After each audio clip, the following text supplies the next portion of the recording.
All right, let me know if you can hear me, people. Let me know if you can hear me. I'll show my face shortly, but for those of us who are here, just let me know if you can hear me. Just let me know if you can hear me. Um, just let me know if you can hear me. You can put in the chat in the comment section if you can hear me. Um,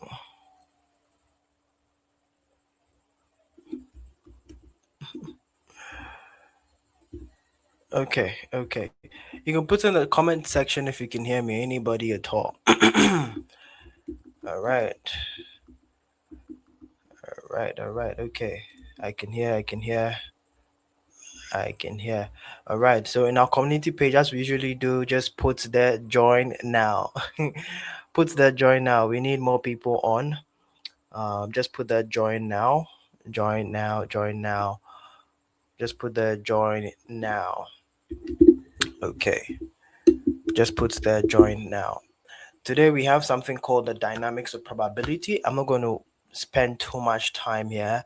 Maximum 2 hours and I'm out. If anything, 1 hour, 30 minutes. I'm just going to show you how to be able to make success predictable. That's what the dynamics of probability is all about. This is not, the events that we have. Sorry, the events that we have in this place is never ever generic. You go to other places and they teach very generic things. Your attitude, your that, those things is of course they are good, okay, but life in itself is nuanced. So you cannot take simple understanding to a nuanced life. You need nuanced understanding to navigate a nuanced life. That's how life works. And so in 2026, the game is a bit different, okay, and I want to be able to break down a lot that I have for you today. And so just put on our community join now. I will start in the next 2 minutes. Just put that join now. I want to see more people over here, right? And then I flow for the rest of the day.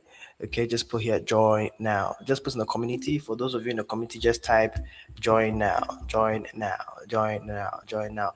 Once they see it, most of us do it, they're all going to join and then we begin. Okay, join now, join now, join now, join now. All right. Okay, just put join now, join now. Okay. All right, but thank you to everybody that is present. I truly appreciate your presence over here. Um, I truly appreciate your presence over here. Okay. Hmm.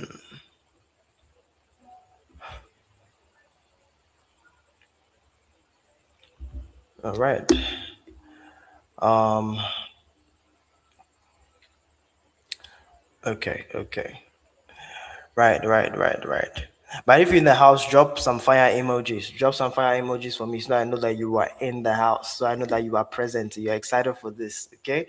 This is our first event for 2026, the School of Lumen. Um, Last year, December, we had our final event for 2025, which was Dominatus 1.0. The whole place was sold out. Whole place was full. Event sold out. People were even standing. It was amazing. We have a lot for you for this year. We are still preparing. The team and I are yet to put a few structures together for this year. But other than that, we have so much for you. I'm such a prepared man for everybody. And so this year, you definitely get more things that will unlock you into another dimension. When we did last year, when we did the series of three events, the dynamics of opportunities, the dynamics of manifestation, and the dynamics of creativity, it was massive. In the dynamics of manifestation, especially, we saw people, we had so many great stories of people now being able to mount certain platforms, now being able to penetrate certain systems. These are the things that we teach over here. Is beyond the obvious. And so if you find yourself in a place like this, in a room like this, do not take it lightly. You have only just like 1 hour 30 minutes to just grasp everything and use this to be able to fuel you for the rest of 2026. That will give you an advantage. That's all we are doing here.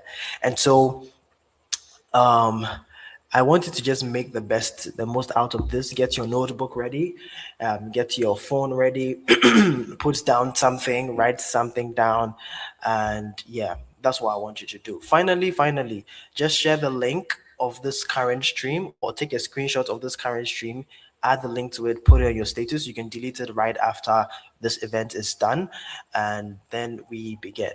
Okay, just make that simple. You just delete it right after the event is over, no problem at all. Just take a screenshot of this, put it on your status, and just put a link there. I'm doing that myself, and so we will just do that, and then I begin. We'll begin exactly at 7:10.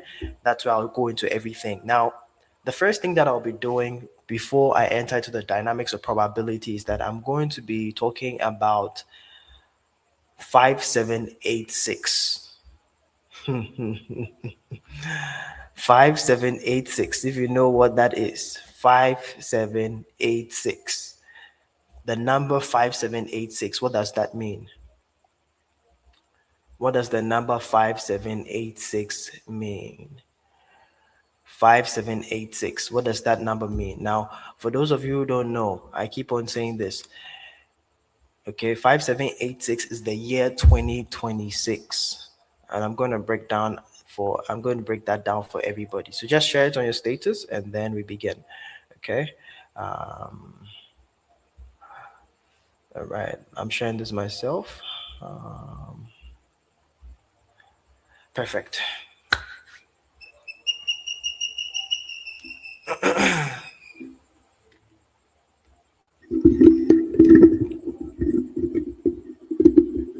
All right. If you are here, put the number 5786 in the comment section. I'm about to start. 5786.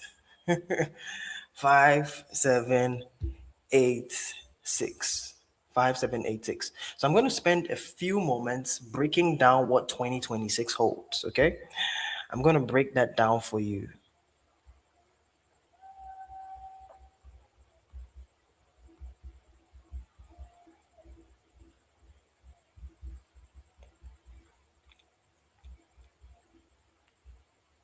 5786. 5786. Okay, perfect. Okay, so let me say a prayer. Father, I thank you for whatever you are doing over here. I thank you for the lives that will watch this particular stream. I thank you for the number of people that are going to be impacted by whatever we do today. Father, I know that you alone are God and you alone are on the throne. As we are here today to be able to consume knowledge on a high level, knowledge that transcends what we do, knowledge that is going to affect our careers, our businesses, knowledge that's going to cause us to be people of influence, people of impacts, people that command resources. Father, let this knowledge not just be something that is common, let it be an uncommon an uncommon chemical that works within our minds, an uncommon chemical that works within our bodies. Father, create transformation today. Do not let them just come into contact with information, but let it be a basis for transformation, for permanent transformation. Let their lives be renewed, let their minds be renewed, let it affect almost every aspect, every dimension of their life. In the name of Jesus Christ, I pray. Amen. Amen. Okay.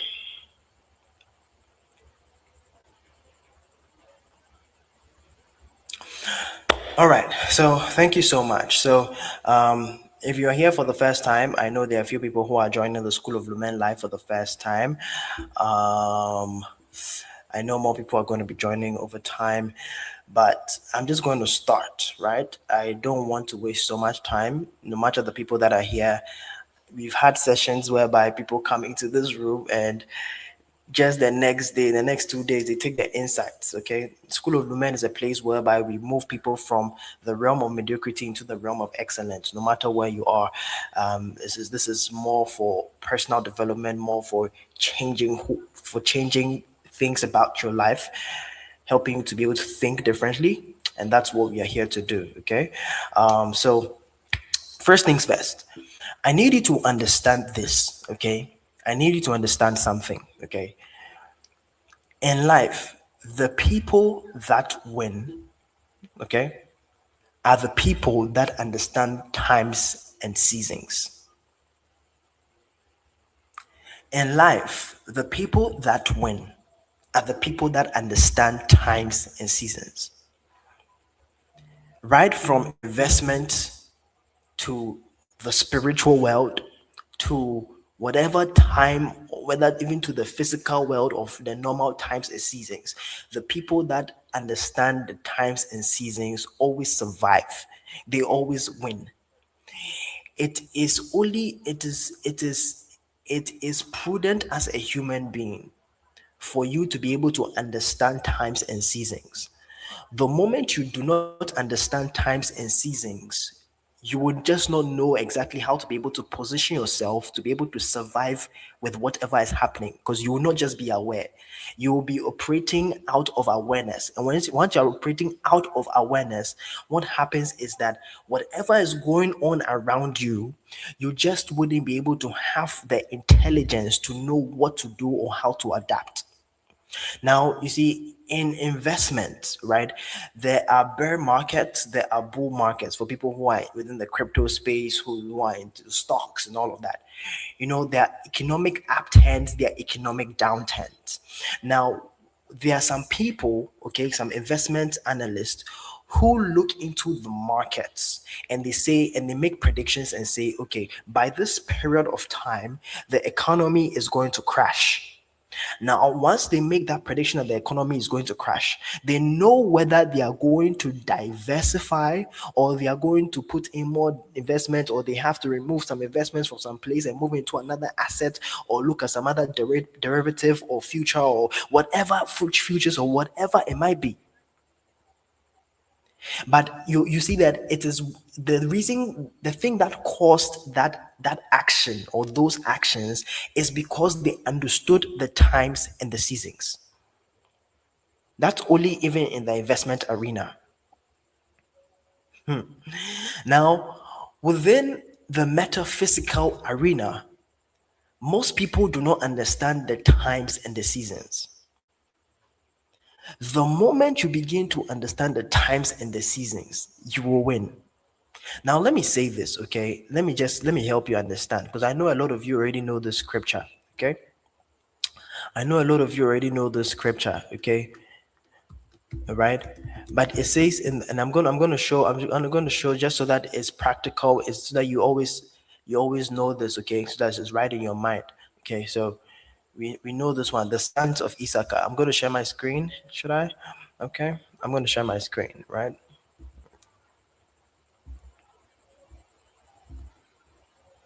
It says this, okay? So it says, let me see. Right. It says from Issachar, from the tribe of Issachar. Or it says of the sons of Issachar. I'm reading the New King James Version, okay? So it says of the sons of Issachar who had understanding of the times to know what Israel ought to do. Listen carefully. Their chiefs were 200 and all their brethren were at their command. Okay, of the sons of Issachar who had understanding of the times to know what Israel ought to do. Somebody type I'm about to break something to you guys. Okay. Yes, thank you. You see, so this guy understands. So let me just say this. So this guy understands how we operate in the School of Lumen. If you hear something that it strikes you, you don't need me to say type it in the comment section. You can just write it down, and that's how we do it over here. So, okay. So it says, and the sons of Issachar understood the times and the seasons. Okay, the sons of Issachar understood the times and the seasons so that they know what Israel ought to do. So you see, when it comes to understanding the times and the seasons, you don't just understand times and seasons just for comprehension's sake. The purpose of understanding the times and the seasons is so that you can know what to do. If you understand the times and the seasons and you don't know what to do, then understanding the times and the seasons are meaningless. The purpose of understanding times and seasons so that you can know what to do. The reason why you need to understand what the metaphysical time and season is right now, especially in 2026, is so that you can know what to do, so that you can know how to position yourself, so you can know what type of mentality to go into the year with.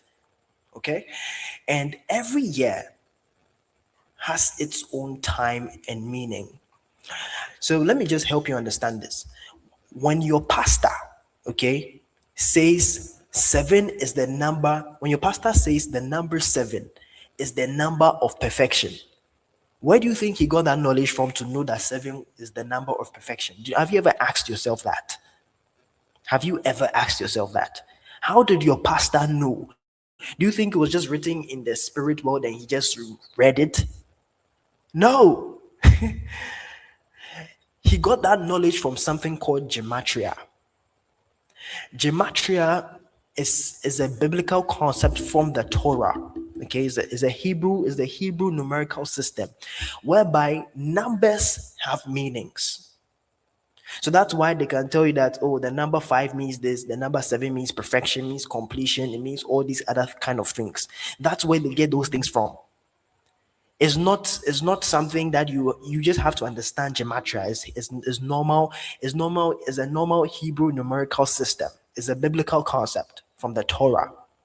Now, and you can go do your research on gematria, right? This is not any astrology kind of thing. No, this is not that. This is a biblical concept. Now, otherwise, if that was not so, then your pastor should not be saying seven is the number of perfection. If he says that, that means that he believes in gematria, and gematria that's what the priests and the Levites and all those kind of people they understood. Now, in gematria or in the Hebrew calendar, the year 2026 is the year 5786. Now, I began to understand gematria when I was 14 years old, or I won't say I understood it at the time. That's the first time I heard about it. This was many years ago. Many years ago. And then, because I had one prophet talk about it, but I just heard about it. I did like one Google search, but I didn't really go deep into it. In the year 2021, I was watching a channel, Sid Roth. I don't know how many of you know Sid Roth. I was watching a Sid Roth channel, and he brought a rabbi on the show, and the rabbi was explaining the year 2022 and what 2022 is going to hold. And I watched that whole thing, and I was like, wow, this is what 2022 is going to hold. Is that what it means for me? I began to tune into the frequency of what that meant, and I began to position myself in alignment with what 2022 was going to be. And the moment I got that understanding, that was it. For many of you that now know me, it was 2022. That was the defining year. That was the year that my life literally moved from the obscurity realm into the spotlight realm, whereby I was now speaking on different stages and running businesses and doing so many things, and everything was just exploding everywhere. It was just because, number one, I mean, there's several different factors, of course, but one of the major factors was that I understood the times and the seasons. And remember what I said, understanding the times and seasons is meaningless until you understand, unless you know what to do. Because the sons of Issachar understood the times and knew what each ought to do. If you don't know what to do, the times and seasons, you don't need to understand them. So what am I saying? So if you've been following me, in the year 2022, I started posting the number 5782. In fact, in 2021, I actually posted 5781. 2022, I posted 5782. 2023, I posted 5783. 2024, I posted 5784. Last year, I posted 5785. This year is 5786. Cool. So, what exactly does this mean? So, in the Hebrew numerical system, gematria, every number has a meaning. Number one has a meaning. Number two has a meaning attached to it. Number three, number four, number five, number six, number seven, number eight, number nine, onwards. Okay. Now, the number six, which is 2026. Okay, 5786. In the Hebrew calendar, it's not 2026, it's 5786. That's their year. Now, that word six, okay, is the that word six is the Hebrew word nan, Nan, nan. Now, nan simply means nil, and it actually also means man, because a lot of the numbers come from the days of creation, what happened during creation. They derive meanings from that, because those were the first times that, of course, people started hearing day one, day two. So, like, that's how they get to understand. That's why they say seven is a number of perfection, because God completed the creation of the earth in 7 days. Perfection. So you can always attach or know the meanings of these numbers when you try to discern what creation really means. That number six is the number of man, because that was the time that man was brought out of dust into life. So that's number six. However, I need you to also understand this, okay? Life is not straightforward. When the life is a realm full of two-sided, is two-sided. Okay, life is a two-sided realm. When there's evil, there's good. When there's good, there's bad. There's up, there's down. There are so many different opposites to life. Okay, so even though that number six is the number of man, that number six is also the number of the beast. I don't want to scare you. You guys know what the beast is. You see, when they say the number 666, because there's a perversion to that number six. Okay, now let me not make this complicated for you. Okay, I'm going to, I want to break this down in like the next 5 minutes, and then we move on. But I just want you to be able to just comprehend what I'm about to say. Okay, and I've actually put them down over here just so that I can be able to just let you know. Okay, so all right, all right.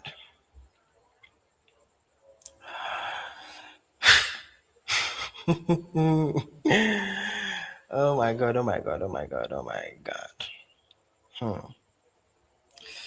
Father, give me the grace to explain this. Okay. So the number, so listen to this, okay? Listen to this. Just listen to me. I'm explaining this side slowly, and then when I get into the dynamics of probability, you see like we sky high. Okay, so just listen.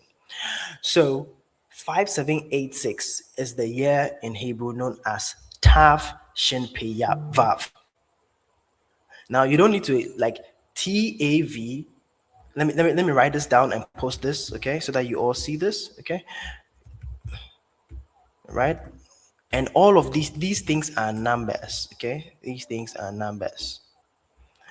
Okay, these things are numbers. Just look over here, okay? These things are numbers. Okay? So Tav is 400, okay?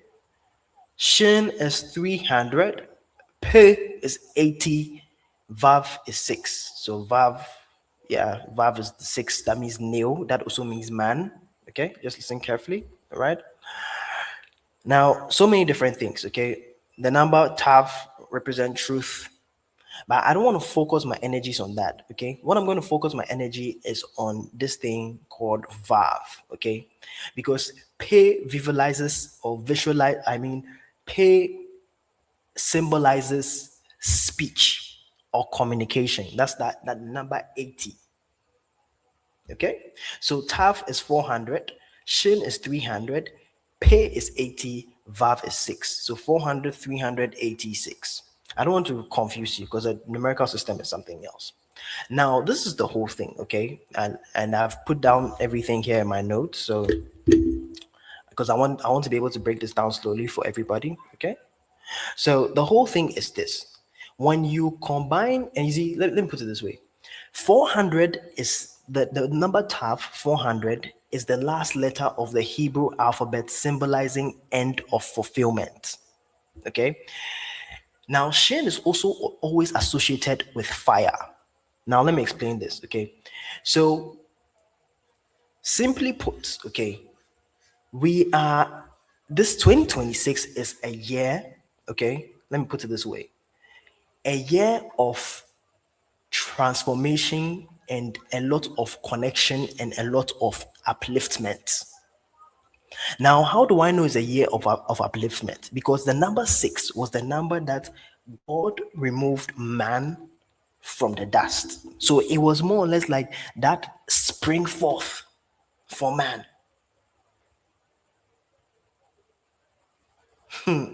Now, let me help you understand this. It is the year of lifting up of a lot of people. It is a year whereby there's going to be like it's a strong connection. There's going to be, you're going to see a lot of people at the upfront. I mean, on you're going to see a lot of people rise up. No names, people with surnames you don't even know. They are just going to start shooting up out of nowhere. That is what is always associated, especially with years that end with the number six.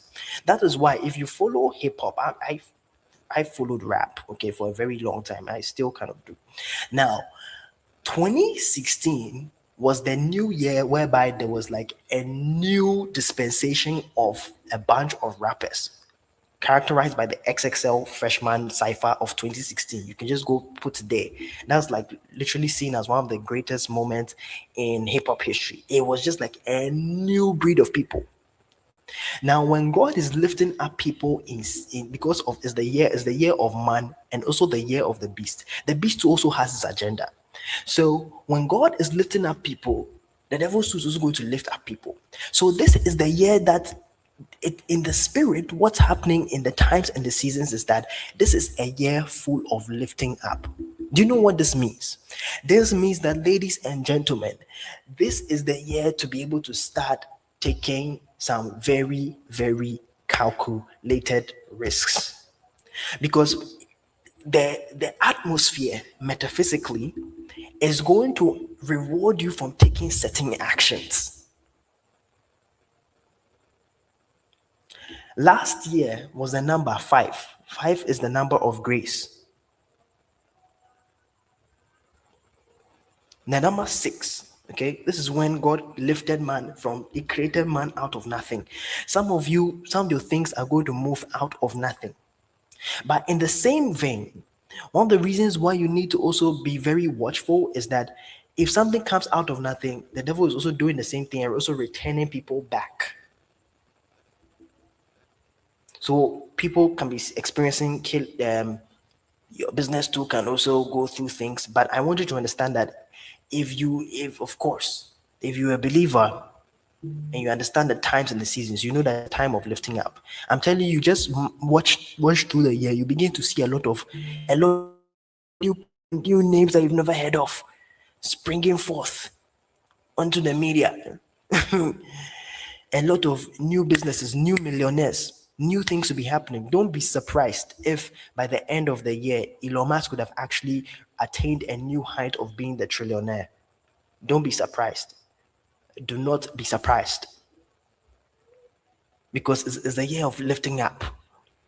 Anyway, so I don't want to talk so much about this, but I just hope you understand this and then you're able to position for the year. So what I want you to do is that I want you to take calculator risk because that's what you ought to do.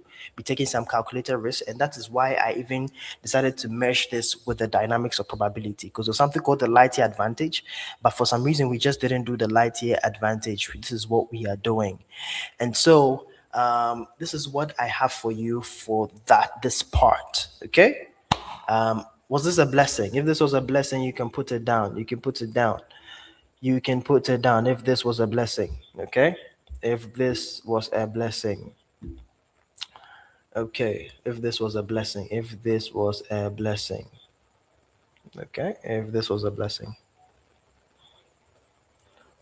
Okay. So this is a year that's going to be marked by a lot of transformation, a lot of prominence, rise to prominence. I'm telling you. Oh my God. Okay. Cool. So, like I don't. That's why you see a lot of people when they're on the internet, they are saying 2016 versus 2026 because 2016 was a good year for quite a number of people. It was a year where things were going. It's that number six. A lot of people don't understand it. Okay. Anyway, Please, I'm not a pastor. Please, I'm not a pastor. This is gematria is available for everybody to understand. Okay. Now that you are the school of Lumen Lumen is the Latin for what light, as people know. So we are enlightening you. So you can what you need to do is that when the years are coming, I need you to be able to try and look at what the Hebrew calendar is, try and understand what they mean. You begin to be able to have some insights. Okay, this is how some people think. No wonder the Jew people are always rich. No, nobody's as rich as the Jews. And like think about it, okay?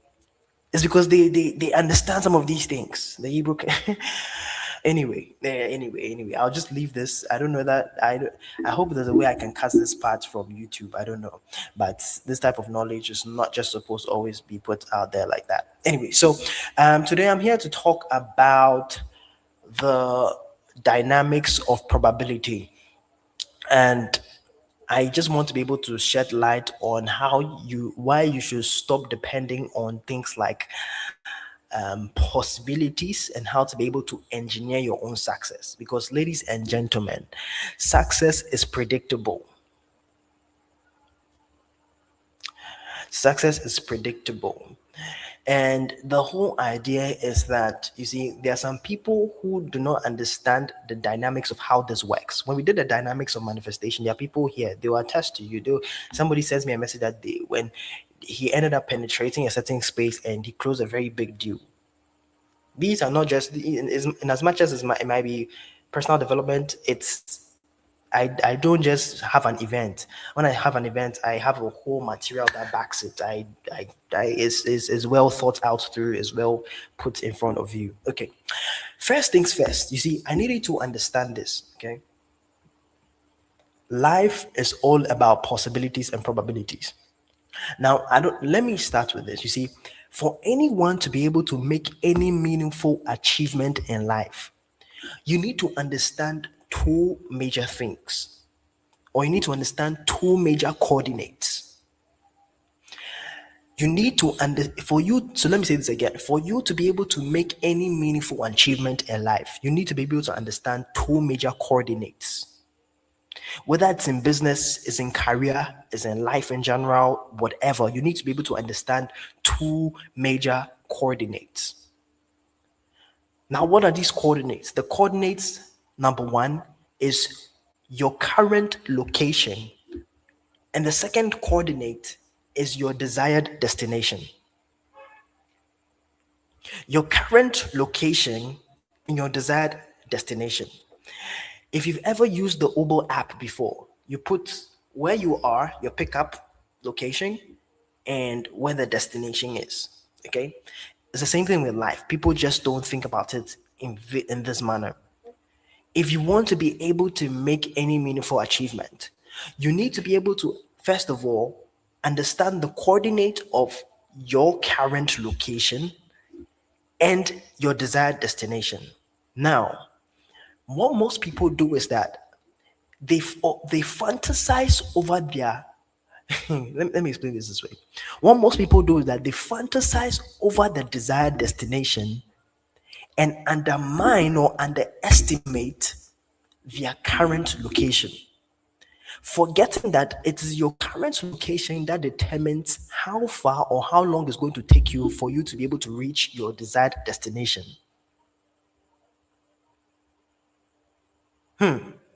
Because think about it, okay?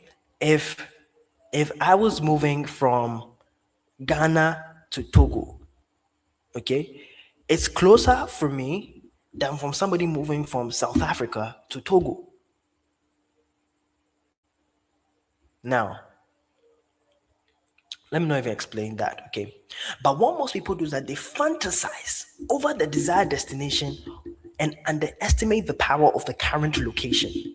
Now, what happens is, you see, your current location is as important as to, let me put it this way, your current location is as important as where you are going. Where you are is almost as important as where you are going. Because where you are will determine whether you'll be there the rest of your life or you end up progressing. Because, for example, if you were going to a particular destination and where you are right now, there was no means of transportation in the sense that you had no access to Ubers, to taxis, to moving cars. It's going to be impossible for you to move to your desired destination. Almost impossible. Let me put it this way, almost impossible. So, you see, the whole thing is this. You see, where you are really always or almost it determines where you are going, not just where you are going, but how fast you're going to get there. Whenever you open the Google map and you put one location to another location, it's going to show you different things. It's going to show you, okay, you can reach this destination in 5 hours if you walk. You can reach this destination in 1 hour if you take a car, in 30 minutes if you take a motor. You guys have all seen that before on the Google map. Yes, it's always there. It's always there. But the whole thing is, you see, if from the distance between where you are and where you are going, if you can understand the distance in terms of the time it takes and the vehicle you can use to get there, you will achieve a lot more things than everybody else. For example, if you had to go somewhere fast, okay, right? And you saw on the Google map that, oh, if you take a bus, it's going to take you 2 hours. But if you take a normal car, I mean, like an Uber or a taxi, or you take a car, like a private car, it's going to take you 1 hour. Okay, then you know that, okay, because you have to get there early, you have to make the sacrifice of taking the car. I'm going somewhere. I'm going somewhere. Okay, this is just the beginning. Okay.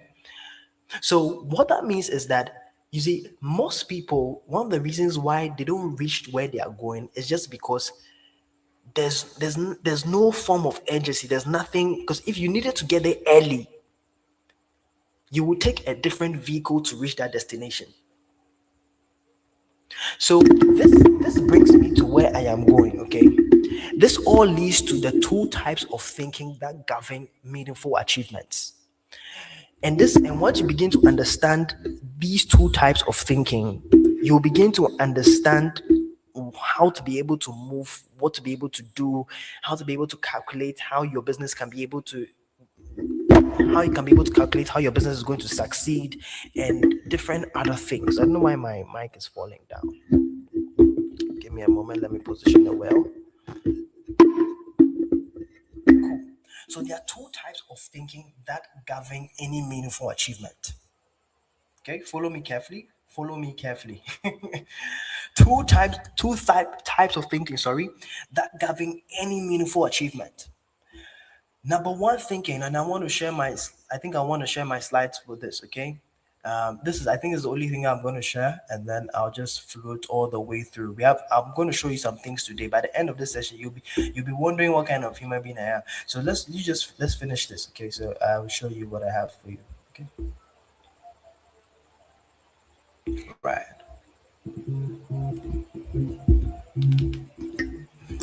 There are two types of thinking.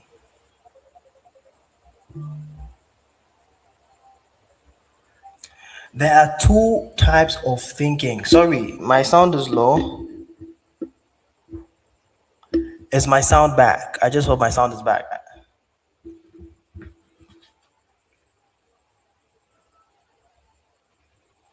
Okay, better now. Okay, perfect. There are two types of thinking that govern any meaningful achievement. Number one is something called possibility thinking. Number two is something called probability thinking. Number one, possibility thinking. Number two, probability thinking. There's an echo, okay?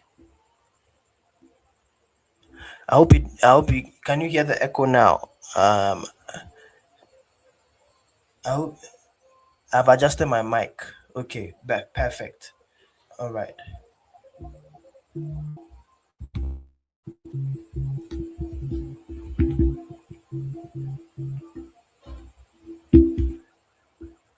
All right. Please let me know. I just want to. Okay, it's back. Are you sure? Okay. Cool. So there are two types of thinking that govern any meaningful achievement. Number one, possibility thinking. Number two, probability thinking. Now, before I go on, I need you to understand this, that average people, okay, and when I use the word average, I'm not using it in a demeaning way. I'm just saying average because these are people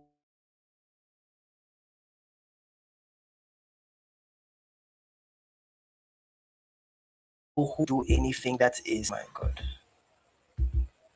Please give me a moment. Let me do something. Please give me a moment. Please give me a moment. Otherwise, my mic will go low. Please give me a moment.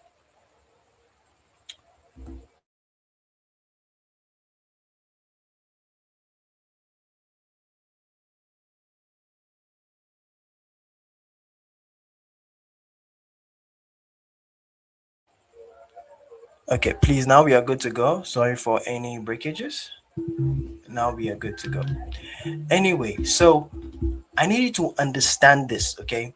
There are two types of thinking that govern any meaningful achievement. There's possibility thinking and there's probability thinking. Possibility thinking is the type of thinking that a lot of people use, and that's why success feels so far away from you. It's because you are only thinking in possibilities. The word is only. There's a reason why I'm putting the emphasis on only.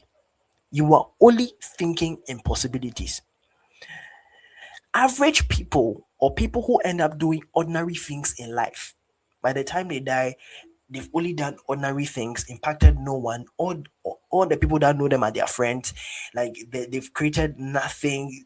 They never impacted any organization in any way, shape, or form. Like they just came and they went.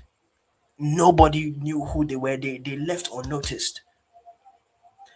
And the reason is because people who are average, who end up doing ordinary things, who end up doing mediocre things, okay, they operate through the lens or they operate through the bucket of possibility thinking. People who end up achieving great things, who end up doing extraordinary things, they operate majorly through the bucket of probability thinking. Now, the reason why I use the word majorly is because, of course, they think about the possibility first before they think about the probability. Because, of course, if something has to be a possibility before it can first metamorphose into a probability. So, of course, you need to think in possibilities, but you have to think in possibilities and more in probabilities. So, average people only, the word is only, they only think in possibilities. The people who end up doing extraordinary things, they think in possibilities, but just a little form of the possibility, and then majorly they think in probability. What does this even mean? Now, you see, just maybe, the reason why you've not been able to achieve success like you've always wanted or desired to, or the reason why it's taking you so long, or the reason why it feels so hard, or the reason why you feel stagnant is just because you've been trained to think only in possibilities. Most motivational speakers will tell you that it is possible. Nothing is impossible. It is possible. It is possible. We know that. Okay? It is possible. It is possible. But you see, the thing about possibility is that when you think only in possibilities, what you are doing is that you you are just you are not understanding how you can be able to control the forces of life. Is more or less like you are leaving everything to external forces to determine your results rather than being able to assess the result and see that okay, my eternal force can be able to get me the result. This is the difference between, that's why I showed you the tweet, everybody, of Elon Musk saying think in probabilities, because every great person thinks in probabilities consciously or subconsciously. Now, what does this mean at all? I'm going to go deeper into this. What does this mean? Possibility thinking is thinking that is somebody who thinks in possibilities will say, if I ask you right now, um, is it possible to make $1 million? They'll say yes. Oh, it's possible. My friend, this guy in Ghana, they can mention names. Oh, this person made $1 million. This person, so of course it's possible for me to make $1 million. Cool. And are they lying? No, they're not lying. It's true. It's possible that you can make $1 million, right? But the great person will not ask that question. The great person will not ask if it is possible to make $1 million. If you ask the person that question, the person will say, okay, yeah, it's possible. But the question is, how likely is it that I'm going to achieve $1 million? That is what you call probability. Probability is the likelihood of something coming into occurrence, is the likelihood of something occurring. Follow me carefully. And so, when the person who only thinks in the bucket of possibilities is thinking about $1 million, they are just there, free flowing. Okay, it is possible. And so what they do is that they are not able to adjust the likelihood of the thing happening. Now, when somebody is thinking in probabilities, you are able to manipulate the forces of life to be able to get closer to your goal. You begin to bend reality and bend time. How does this happen? Because, for example, if you are earning 3,000 CDs a month, no, let's even make it bigger, 10,000 CDs a month. Or no, let's for $1 million, let's say $10,000, so that everybody, it can make sense in everybody's mind. So that I know that there are different people from different nationalities here. I see people from Kenya and stuff over here, so that's fine. Now, let's say $10,000, and you're trying to make $1 million. Now, if at $10,000 you'll be making $120,000 in a year. Okay, to be able to make $1 million, how long is it going to take you? Let's do the math. I think it take you like 9 or 8 years. Let's do the math, guys. If you are earning $10,000 a month, or that's $120,000 a year, it's going to take you 8.3 years. Now you see, now when you look now, that's what you call probability thinking, because now you are analyzing where you are in terms of where you are going. That's why I started with that. So you are analyzing your current location in terms of the desired destination.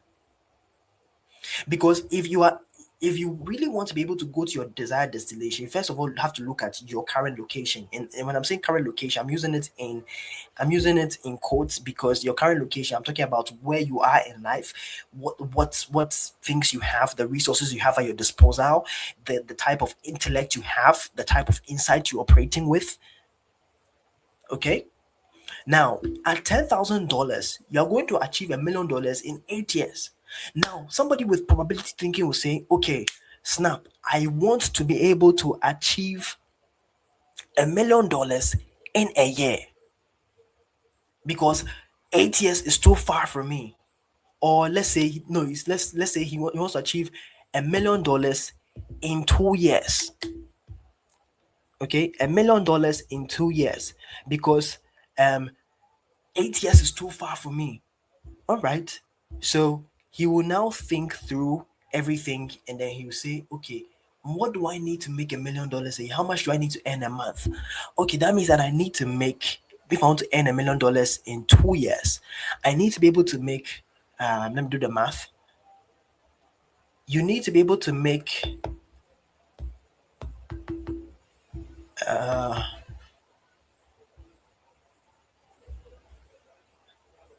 you need to be able to make you need to be able to make approximately $42,000. Like when I'm rounding everything up. It's actually 41,600, but let's say $42,000 in 2 years. So now he knows that, okay, if he was previously earning $10,000 a month, he now has to quadruple the amount he's making every month. And that's how he's going to achieve his goal. If he wants to do it in 1 year, and he now has to probably 10x his monthly income every month for that 1 year. But that is what we call probability thinking.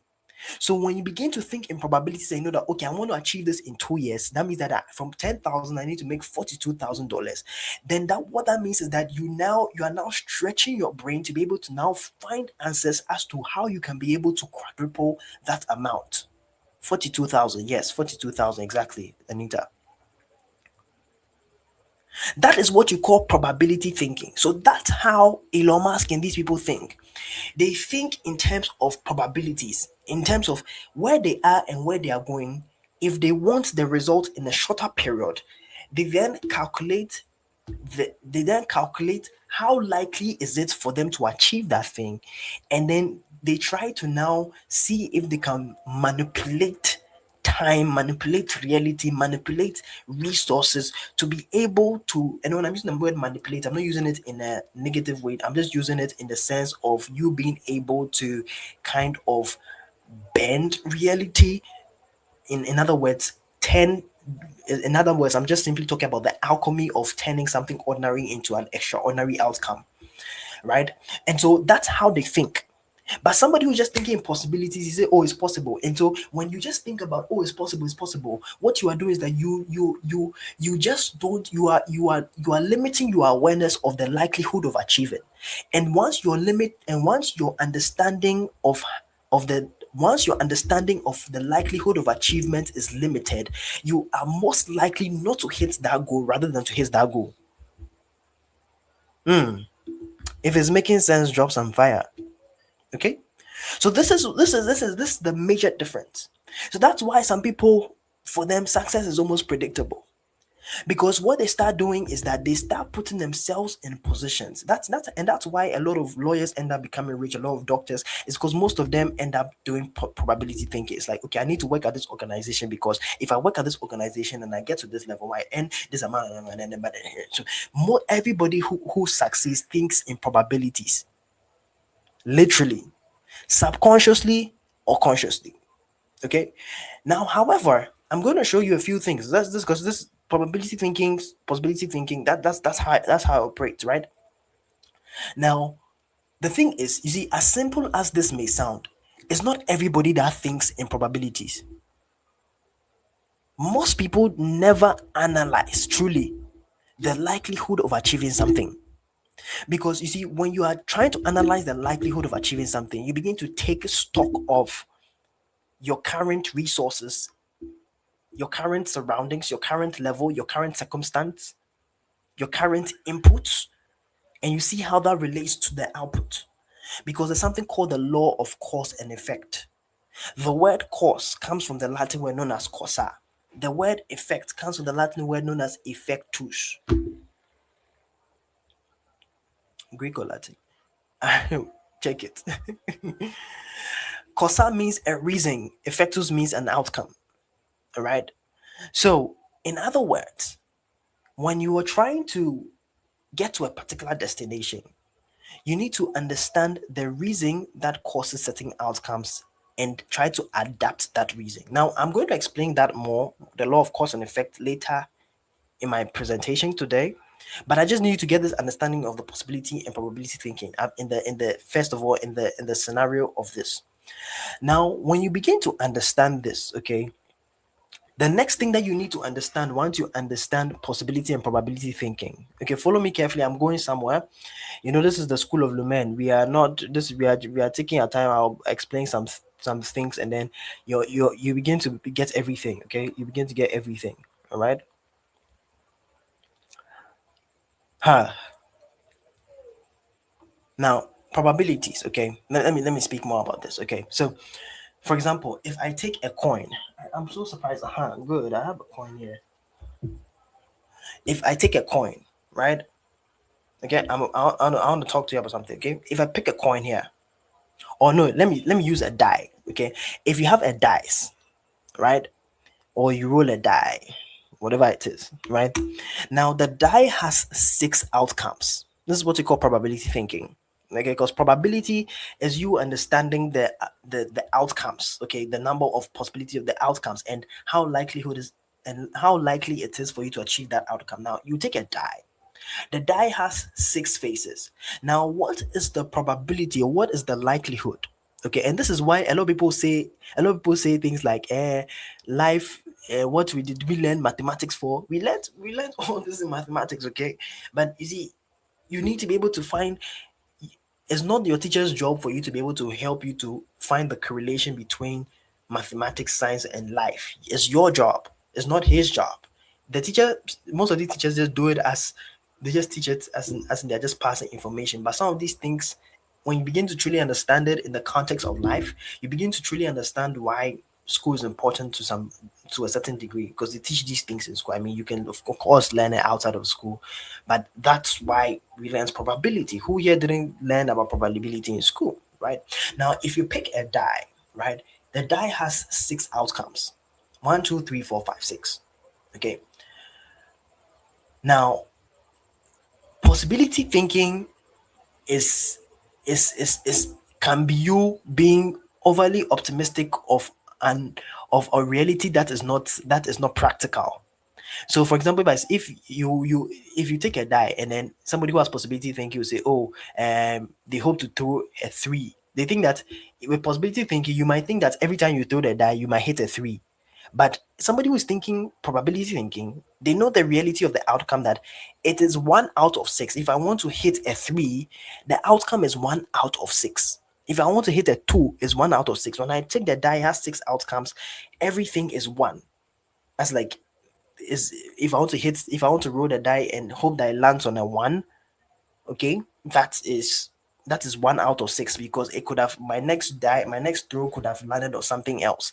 And so every outcome is one out of six when it comes to the die, right? I hope you guys are getting this. Now, that is just the normal probability thing, because you know that, okay, now that I have one out of six, the chances are a bit low.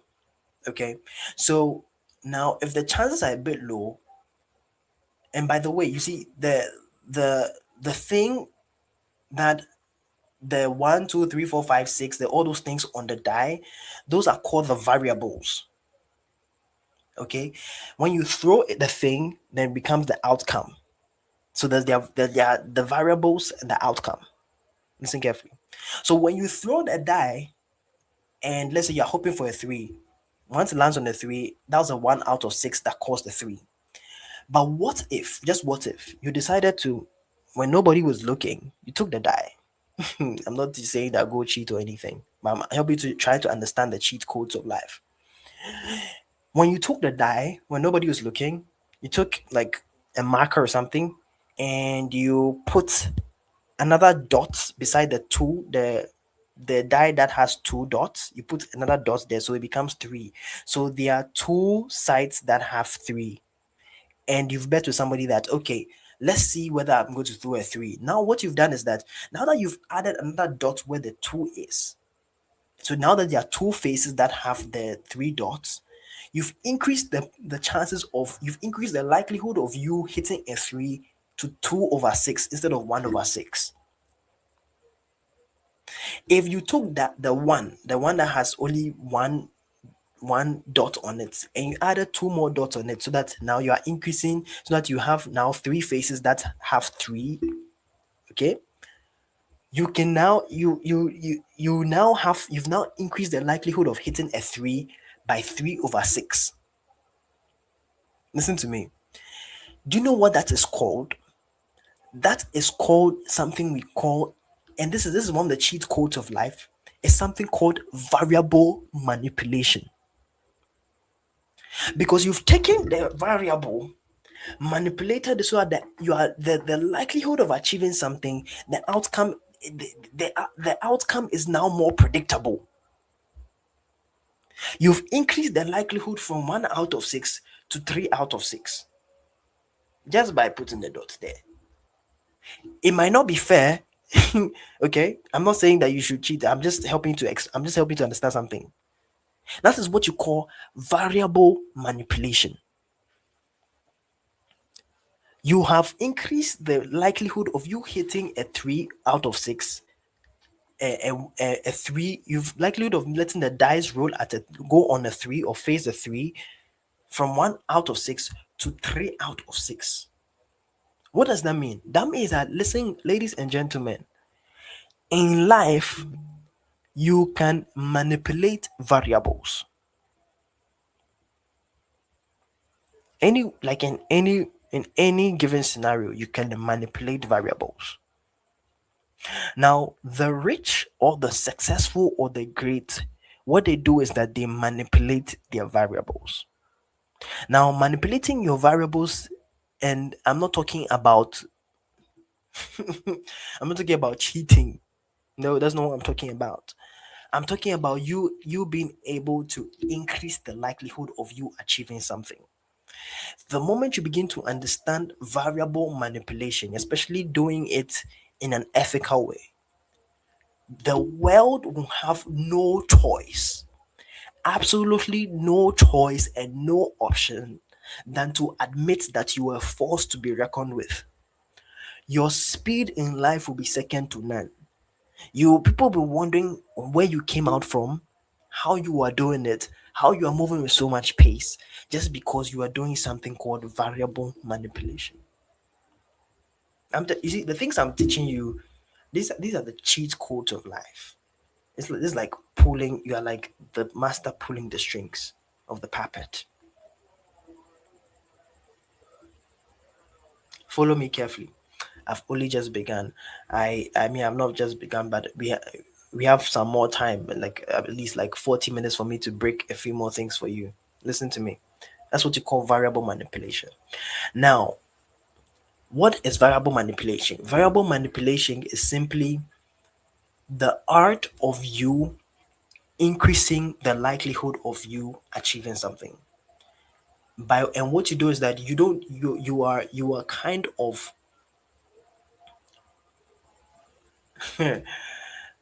I don't want I want to explain in a way, but I don't want it to seem so deep, from like so deep that you just not get what I'm trying to say.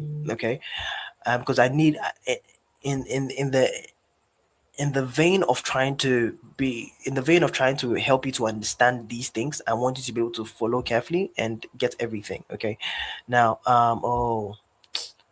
let me pick up mine. I want to pick up mine. I want to pick up my note. I want to pick up my note.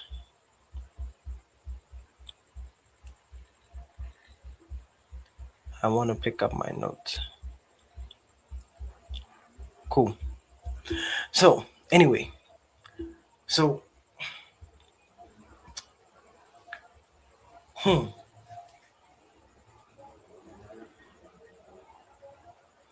let me just reiterate this. So, average people think only in possibilities.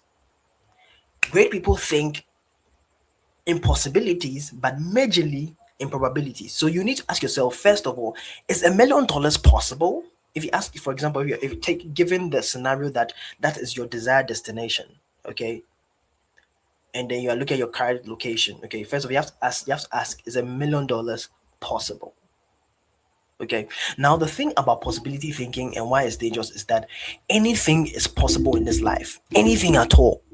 Like, sometimes you don't even need to ask the question, is it possible? Unless you are trying to defy the rules of unless you're trying to defy the rules of nature. Other than that, everything is literally possible. And in fact, now almost everything is possible. They thought we couldn't fly, now we are flying. Everything is possible as long as you put your mind to it. So it's not so much of a wise question to ask, is it possible? Okay. The right question is it possible for me? So that's how you need to even think of possibilities. So most people don't even think of the possibilities in the right way. They think, oh, is it possible? That's general. That's a general question. They think in generalities, but you need to specify that thing to you. So is it possible for me to achieve $1 million? So first things first, if you want to be able to truly be able to operate in probabilities, you need to define the desired destination. Define it. You need to be able to have it as clear as you truly want it to be. You need to know exactly what it is, because if you do not, you see, probability operates best in the scope of clarity. Let me say this again. Probability operates best in the scope of clarity. So without clarity, probability cannot function. And you need clarity to be able to let the probability function at a level whereby you can be able to use it to your advantage. Other than that, it is not going to be as effective as you want it to be. So, what you want to do is that first things first, you need premium clarity so that you can be able to leverage on the probability. Please write that down. You need premium clarity so that you can be able to leverage on the probability. So, first things first, if you want to use the probability thinking, define where you are going, the desired destination. That's the first thing. Number two thing, okay? And you need to start from the desired destination, not your current location. Not your current. If you want to use probabilities in life, you need to start from the desired destination, not your current location. You think of the goal first, okay? Then after you think of the goal, you then think of your current location.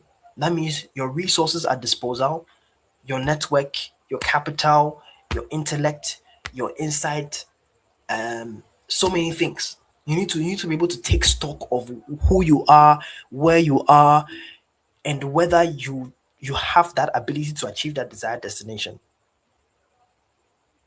Okay, because that's why most people set goals in life and they never ever do it. Because like they said in the beginning of the year, they said, "Oh, I want to buy a car this year." Okay, cool.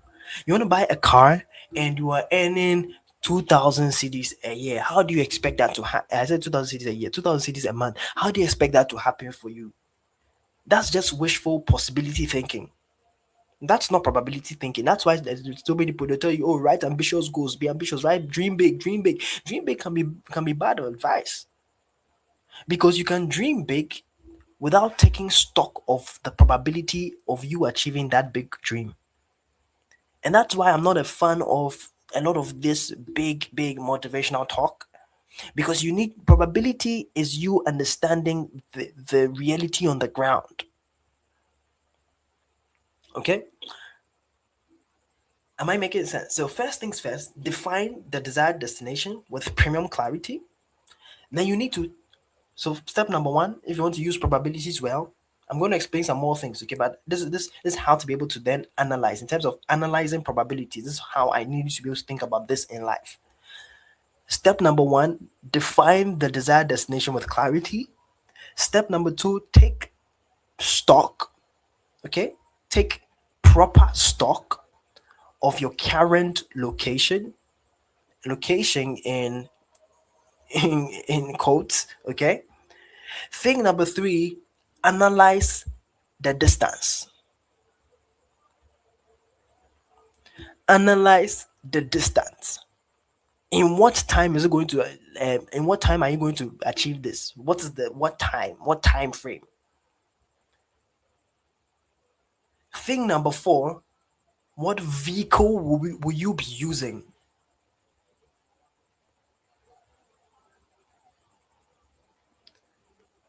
What vehicle will you be using? These are the four things that I need you to understand. This is how probability thinking works in real life. You need to define the desired destination, take stock of your current location, then know the distance. If you don't know the distance, it will shock you. You cannot use probability to your advantage. And then number four, you need to define the vehicle. Now, is the distance, and then, and you see, with the distance, I'm not just talking about the distance of where you are and where you're trying to get to, but I'm also talking about distance in terms of your own time, in terms of how bad you need to go there. Because you see, that's what happens when you define the destination properly, because you know, like when you look at your situation, you know that, okay, I need to get here like urgently. Once you know that, Like, oh, I need to get here. I need to get here because it's important.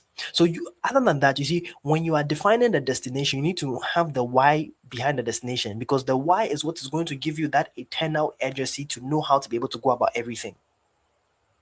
So step number one, define the desired destination. Take stock, proper stock of your current location. Analyze the distance and then determine the vehicle. Now, when you look at the distance and you say, okay, it's going to take me 2 hours to get here, but I want to get here in an hour, that means that you need a better vehicle. So you probably might not need a bus, you might need to go with a car. If you want to get there, for example, if you want to get from Ghana to Nigeria in a car, it probably is going to take you a long time. But if you decide to use a plane, it's going to take you like an hour or two. I don't know, but it's going to take you an hour to be able to get there. So you, because you know, oh, you need to get there fast, you've got to take the plane. But that's all determined by why you need to get there, by determining the why of the destination. That is how to use probability. So you know that, okay, if you do not have money to now take a flight, and you need, and you, all the thing that's available to you is the bus, that means that you need to probably set out before time using the bus to get there. That's option number one. Or option number two, you find a way to raise money from your friends, family, business offers, whatever it might be, to now raise the money to now pay for the flight so you can get there on time. That's how it works. So this is how probability works in real life. These four things. So some of you, you might have analyzed all of this, or some of you, you might know where you are going, you might know where you are, you you might even know the distance, but you are using the wrong vehicle. Some of the wrong vehicles could be with your income goals. Some the wrong vehicles is just totally depending on the job, because like if your job you are earning only 2,000 cedis, right? How do you increase the amount of money that you earn? It's either you're going to beg your boss, or you're going to ask for a promotion, pay whatever you've done. But you see, those things is like you do not have control out of that. So when you begin to start a business, now you begin to have proper control out of you begin to have a proper control of that, and then you know what to do. Or when you're running a business already, you want to increase, now you know that, okay, I need to put some efforts in this type of marketing and those kind of things. That's how to think. You need to use a bigger vehicle to be able to achieve the goal. You hack the game that way. Once you understand these four things, you begin to win in the game of life. Let's move on. So, when you begin to think of probability thinking and possibility thinking, you understand that you now alienate and you pass everybody who is now thinking only in possibilities. Because when you think in possibilities, in fact, thinking possibility is so dangerous. Like, that's why I'm saying, do not fall for those people who just say dream big, dream big, dream big, think big, think big. No, no. Most of them are just powered by possibility thinking. And the people who sometimes give this advice when they use probability thinking, but they did not add the context of letting people take that practicality step out of analyzing everything like that with that type of intelligence. So people end up just thinking big in terms of possibilities and ignoring the parameters of probabilities.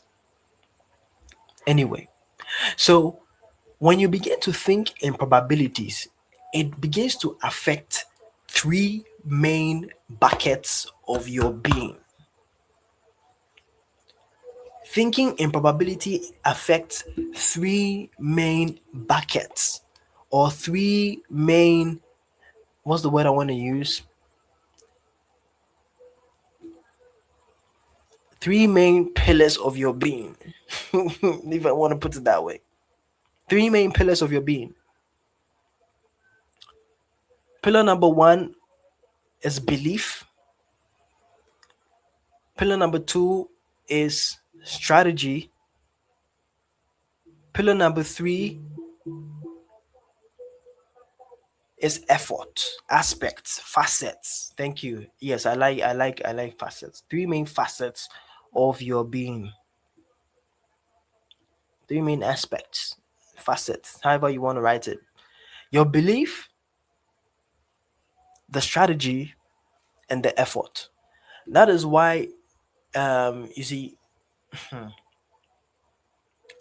your belief, the strategy, and the effort. If you can think, if you truly want to be able to then maximize, because these are the in terms of the if you truly want to be able to then find a way to be able to power the probability thinking to be able to move ahead of people, probability thinking is going to affect these three things.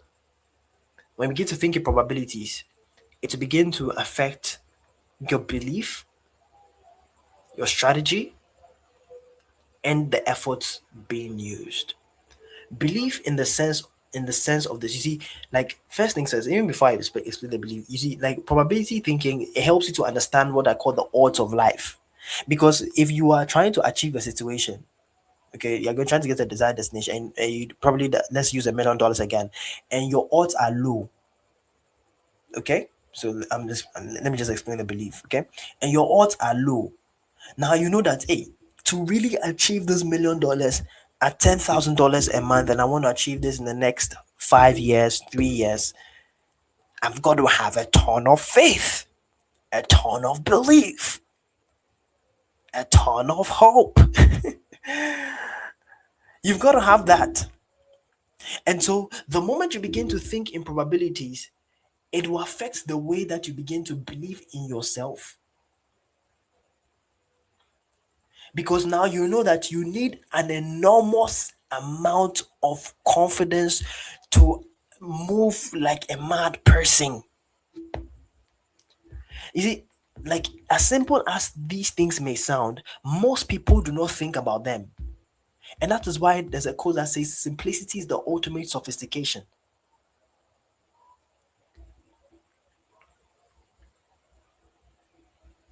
No wonder people like Elon Musk, okay, were able to like Elon Musk became a millionaire again like when he was 27, 28. Right. Just think about that, okay? So because like when you know that, okay, attend, like if you, let's say you're earning $1,000 a month, now you know that to be, or let's not even use the money aspect. Okay, let's use it in this because this is how I use it. So for example, one of the ways that I was able to use probability thinking was when I first started entering to this consulting space. I then was looking at my resources in terms of my intellect, my qualifications. Come on, are you understanding? Right? My intellect, my qualifications, all of that in terms of the opportunity that I wanted. Because the opportunity that I wanted, I probably should start this company, do this, do this, just be, just then I'll be probably on the stages, be on different kind of things. Like that's how you need to understand it. So for me, when I looked at myself and I was like, oh my god, if I really need to be at this position, okay, at this position, I probably have to have these type of resources in order to be able to get to be one of the most sought after speakers and consultants. I need to have a few things. One of the things that I knew that I needed to have was I needed to be able to have a good digital presence because that is going to make me more exposed and it's going to give me a lot more awareness of my giftings so that people can now begin to book me more or patronize my thing or begin to come to the stuff that we organize. That's how I was thinking about it. And so now my belief when I started because I started with LinkedIn, my belief in now starting LinkedIn is like I needed, okay, I needed to have crazy confidence in myself to be able to now have like a following of 10,000 plus because like 5,000 in like and those kind of things. So I needed an enormous amount of belief. You couldn't talk me out of that. That was the type of belief that I had because I knew that once I had that, coupled with a few certifications here and there and a few results, I start a company, I do this, and I piece them all together. I'll be able to be on the in the spaces where that I want to be. So I began to now think crazily, have a lot of hope because what are the odds that um because you see, I need to understand this first of all that belief is the fuel for greatness. The moment you lose belief, it's almost like the fuel of your car has stopped. The moment you lose belief, you will stop. Your journey to greatness ends there. Belief is the fuel for greatness. The moment you belief is the fuel for greatness. The moment you lose belief, the moment your belief finishes, your journey to greatness has stopped, has ended almost immediately. That is how it is. So belief is something that you have to keep on going. You have to keep on. You have to top it up every time. It's like you've got to lock in that manner, not just in terms of execution. Because you see, the whole thing is that belief is what's going to power the amount of effort you might ever even have. Because if you don't believe yourself, nobody else is going to believe in you.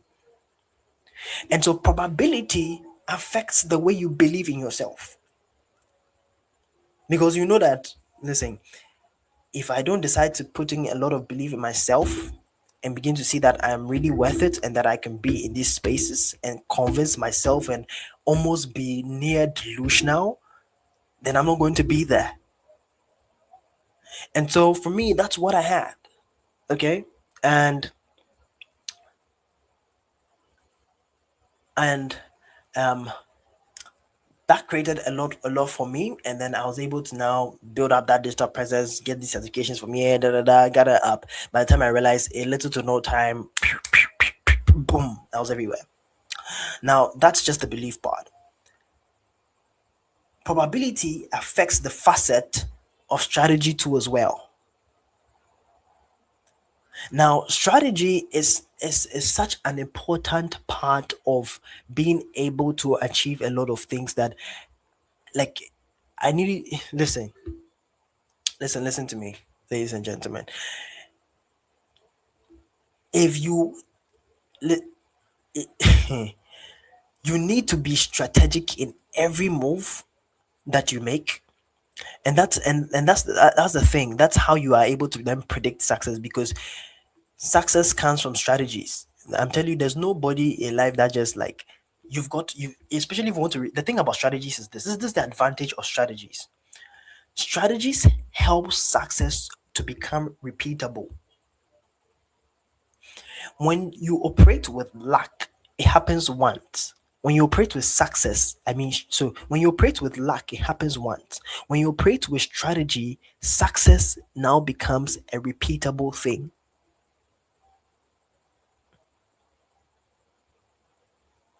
Okay? So when luck will happen once, you cannot explain how it happened. But strategy gives you the ability to explain how it happened.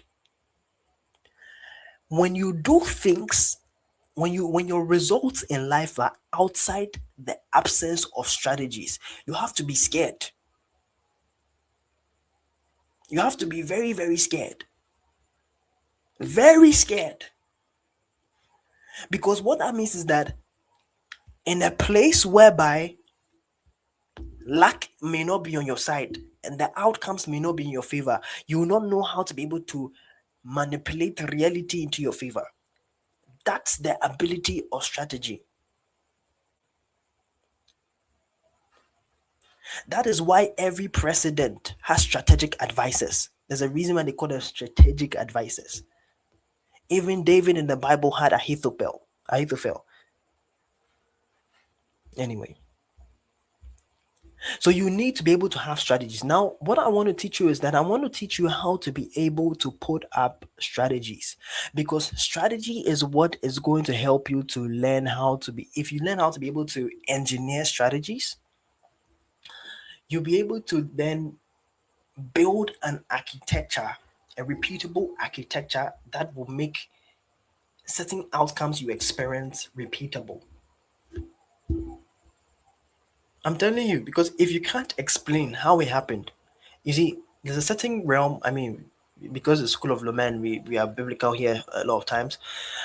There's a certain realm you get to, of course, whereby, listen, all success cannot be explained for sure. Like, like, let's say if 10 successes happen to you, one or two of them that you cannot explain, that's for sure. Because if you cannot if you can explain everything how it happened, probably God was not in the equation. However, God requires you to be able to use your intellect to engineer certain things at a certain level.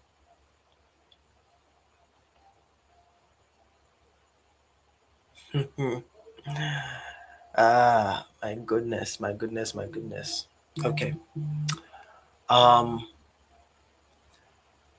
for example, when Moses had the staff, okay, right? The thing was that whenever he drops it, it was going to turn to a snake. Whenever. So it was repeatable. It was repeatable. He had a repeatable thing. He could drop it, turn to a snake. Just like that. I'm telling you, God is a God who wants you to be able to experience repeatable success, repeatable things. That's why he says, whenever you use my name, these signs will come out of it. That means that wherever, how many times you use it, it's going to happen repeated times. Anyway, let me not talk about that. Okay, but you need to be able to learn how to be able to develop strategies. When you learn how to put strategies to everything, you begin to understand the true architecture of probability. In fact, write this down. Strategy is the architecture of probability. Please write it down. Strategy is the architecture of probability.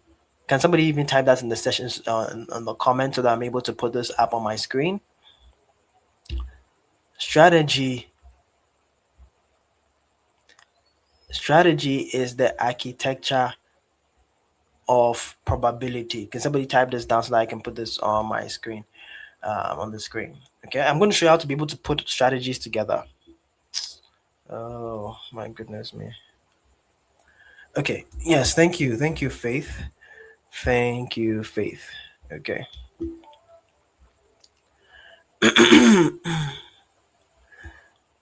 So strategy is the architecture of probability. So I'm going to show you guys how to be able to put up some strategies. Okay, how do you make strategies within a space? Because I've told you already, strategies makes once you understand strategies, you can always learn how to be able to repeat certain things and it becomes predictable, just like what I've written in the subtitle. Okay, just like what I've written in the subtitle, right? So okay, yes. Strategy is the architecture of probability. Strategy is the architecture of probability. Yes. A minute.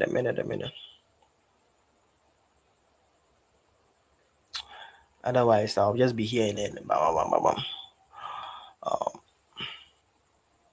Okay, cool. So, how then do you put strategies together? Um, I learned something when I was getting into the coaching and consulting space about how to be able to put strategies together. And that's how sometimes I think about strategies. That's why my brain is very like strategic. I'm thinking about strategy. You see, the word strategy even comes from the it comes from the Latin word known as stratagem. It was used in those times whereby, in terms of war, they used to make plans literally on how they're going to attack the other person or how they're going to attack the opponent. They literally had to devise a plan right there and then.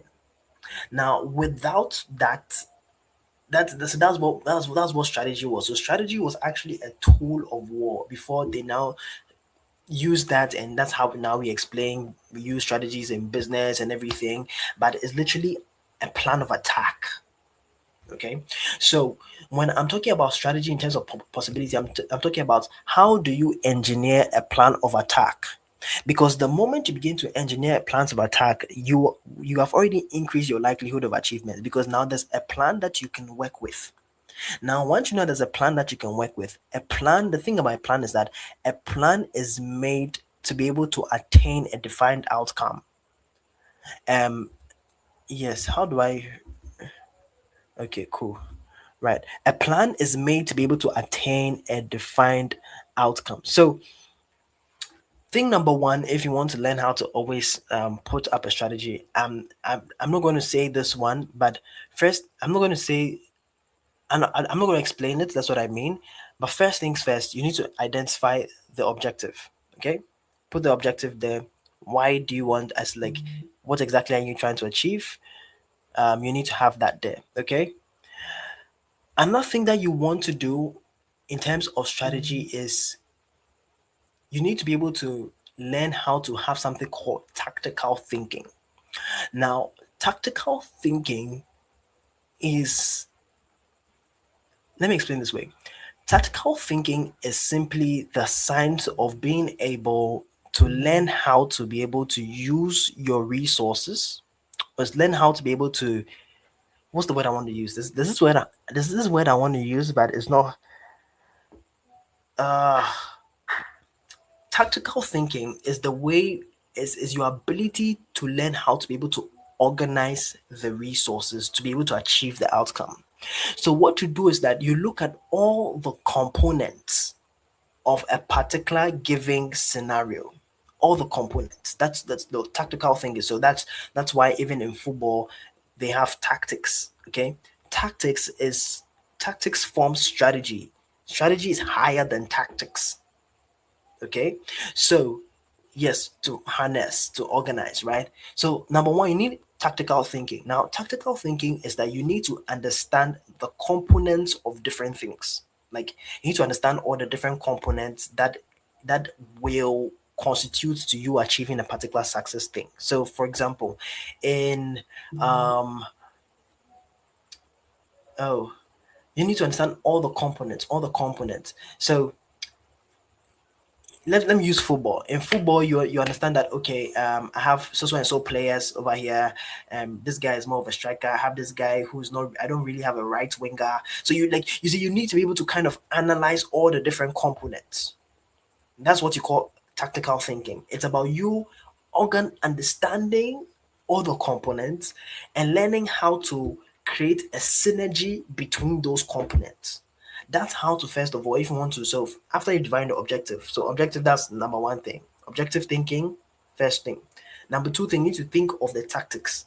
Tactics means that you need to understand the components, the different separate components, because when you want to develop a strategy is like a higher form. So tactics means that you are developing the components. Please write this down.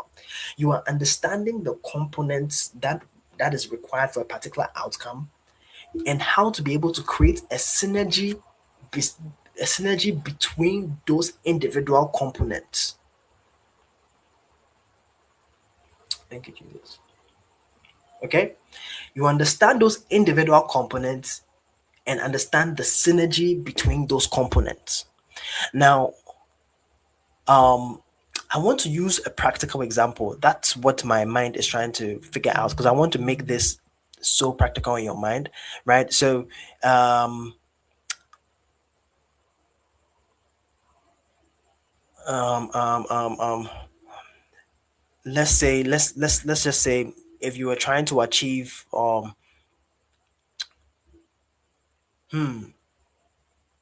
if you were trying to, let's say, let's use even the thing about building companies, right? If you were trying, if any of you have an example you think you can use per what I've said and your understanding, drop that in the comment section. I will appreciate that. Okay, this is School of Lumen. We are learning together. It's not one person, and I've already provided a lot of the thinking already. So, like, components, creating the synergy, I just need an example so that you get this properly. I want to paint a vivid picture in your brain. But like, even just take a look at building companies, right? There are different components that work within the whole thing. Okay, or let's say even developing a marketing strategy. You see, you cannot develop a marketing strategy without academics getting an A. Okay, break that down for me, Anita. Okay, I like that. Okay, so let's say developing a marketing strategy. When you're trying to develop a marketing strategy, you need to look at all the different components of, they are also called capabilities. Okay, I'm seeing you guys typing more. I love that. Okay, you need to understand the different components of whatever you are doing or whatever resources you have. Now, once you understand those things, so in developing a marketing strategy, that could mean look, especially in the modern day, that could mean um, maybe understanding the creative together with the distribution systems together with all of these things, and then thinking of a way by which you can be able to, or even just thinking about what is trending outside of the market other than you. So all those things are the different components. When you bring them together, that is what you call tactical thinking. So if you want to first of all develop strategies, you first of all need to think about tactical thinking. That involves you understanding the different components of different things. That could be content, that could be distribution team, that could be, okay, that means that we might probably need to do, I'm just using the marketing strategies because I think that's the thing that comes easily to my brain. But I wanted to look for an example outside of marketing. In other words, it will be like, oh, you only think about marketing. No, I'm thinking about everything, like even like, because I'm telling you, strategy is a plan of attack. So first things first, you need business capabilities are the foundational stable abilities combining people, processes, and technology that define what an organization do to achieve its strategic goals. I meant having a strategy to get an A in a course in school. Okay, okay, okay. That's cool. Yes, okay, so yes, okay, I think let me take that example, right? Having a strategy to get an A in a course in school. So okay, okay, okay. So I'll get back to explaining the tactical thinking in terms of the example, but I hope you understand it. First things first, understand the individual component. Okay, first thing, understand the individual component. Understand then how you're going to create a synergy between these things. That's one of the ways to be able to think about how to then develop a strategy. Once you then put that together in terms of that type of tactical thinking, because you need tactical thinking first. Okay, you need tactical thinking first. When after tactical thinking, you need something called timing. Tactics without timing can never equate to strategy. Strategy is also a thing about timing. The moment you don't understand timing, you can have tactics and it just wouldn't add up. A big part of being able to make something called a plan of attack, okay, is about understanding the right time to do what. That's why I was talking about strategy and the war thing. Okay, so sometimes when you watch those movies, those war movies, you see they'll be hiding behind the shield. Then their plan is to, that's one of the things, the timing. They know that when they come first, they're not going to start off just hitting people. They all come up with their shields and they're all blocking. And so when those other people now come and they're coming with force and they're shooting their guns and their cannons and whatever they might have in their disposal, their spears and those kind of things, once they are throwing all of that, they said they're just there hiding the thing. And so once they finish throwing all of those things, then they will now be hiding behind the shield, preparing some some big cannon with a big bullet inside of it, the big bullet, or with a big whatever rock or whatever might be inside. And then and then they all of a sudden they just all move, they separate, and then they shoot the cannon, boom, when these people least expect it to happen. And so that's one thing. Okay, you can never ever develop a good strategy without timing. So if you want to be able to develop a good strategy, two major things: tactical thinking. Think also in terms of the timing. If you have tactical thinking and timing, you will be able, how you can put together the different confluences that give a confirmation to take a trade. Speaking as a forex trader, okay, I like that. Okay, cool, right? So tactical thinking and timing. Once you have these two major things, okay, is going to be able to help you to learn how to develop a strategy. Now, there's one other thing, okay, and I put this in my notes. I just want to just bring this out. Tactics. Let me type this here. Type this here. Type this here. Let me type this here. Um.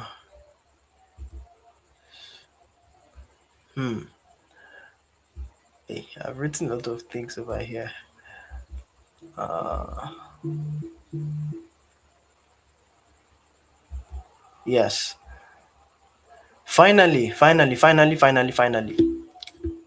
This is the component I want to add to it. This is the component I was looking for in my brain that it was just escaping me.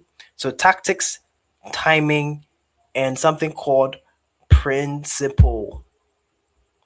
Principle. Principle means how it works. Okay. Timing is when it works. Tactics is how it works. Tactics is what to do. Okay. Principle is how it works, right? And the timing is when it works. Okay. The principle. What am I even saying? Tactics is what to do. Principle is how it works and why it works. Timing is when to do it. Okay. I don't know if you understand. So these are the three buckets if you want to develop a strategy. Okay, because remember what I told you. Strategy is the architecture of probability. You need to be able to understand these three things: principles, tactics, timing. I don't know how I buried this all over here. Okay, please let me do this. Okay, because so let me tell you guys. I don't know if you guys know, but um, I don't know if you guys know, but for those of you who have been with us, dynamics of probability was supposed to happen last year. And when we were having the dynamics of manifestation, quite literally, when we were having the dynamics of manifestation, the dynamics of opportunity. So I already had my notes already from last year, quite literally. And so I made what I do is before I have events, I put down a lot of notes. I have for some events that are even going to happen in 2027. I already have notes now. That's how I think. That's how I operate. Okay, so I had to just look through that one and see that one because I'd already put it different. Like I already put it together. So principles, tactics, timing. This is the triangle of developing strategies. Principle is why it works and how it works. Okay, like why it works. What's the principle behind that? Like because you've got to understand it, because you've got to understand why it works, why this tactic is going to work. If you don't understand that, why that you can't engineer the tactic properly. So you got to understand the principle, understand the tactic, understand the timing, when exactly you're going to do it. So once you understand these three things, you'll be able to develop a strategy. And remember, the strategies are the architecture. Yeah, strategies are the architecture, right, for probability. So when you are developing a strategy, think about this triangle: principles, tactics, timing. Principles, tactics, timing. Principles, tactics, timing. So what does that mean in terms of probabilities? What you are developing the strategy. So once you add principles plus tactics plus timing is equal to strategy. That's what that means. Okay. Now, um, um, so like number one thing is that once you're developing a plan of attack, you've got to. Oh, let me type this on live on YouTube. Okay, cool. So once you understand these three things, then that's when you'll be able to engineer the probability and make everything predictable. Because now, when you're making a plan of attack, you now have a system that is repeatable. Okay, you now have a thing that is predictable, like literally. And so you now be able to now have one thing that works for you. You're able to achieve $1 million, and now you're like, okay, we want to be able to hit another $1 million. We do that. Okay, so let me explain to you. When we I don't know if I should share this one, because this will be a bit uh as I'm sharing my secret. But we wanted to hit a particular revenue goal within one of the things that we do. And we had, like, we developed a strategy that we believe was going to work. And when you think about it, the strategy is always going to do these three things. So number one was the timing of when we chose this particular thing. We right from January, okay, we decided that we are not going to have the event in January. It was an event, okay, so an event that we are selling some stuff, right?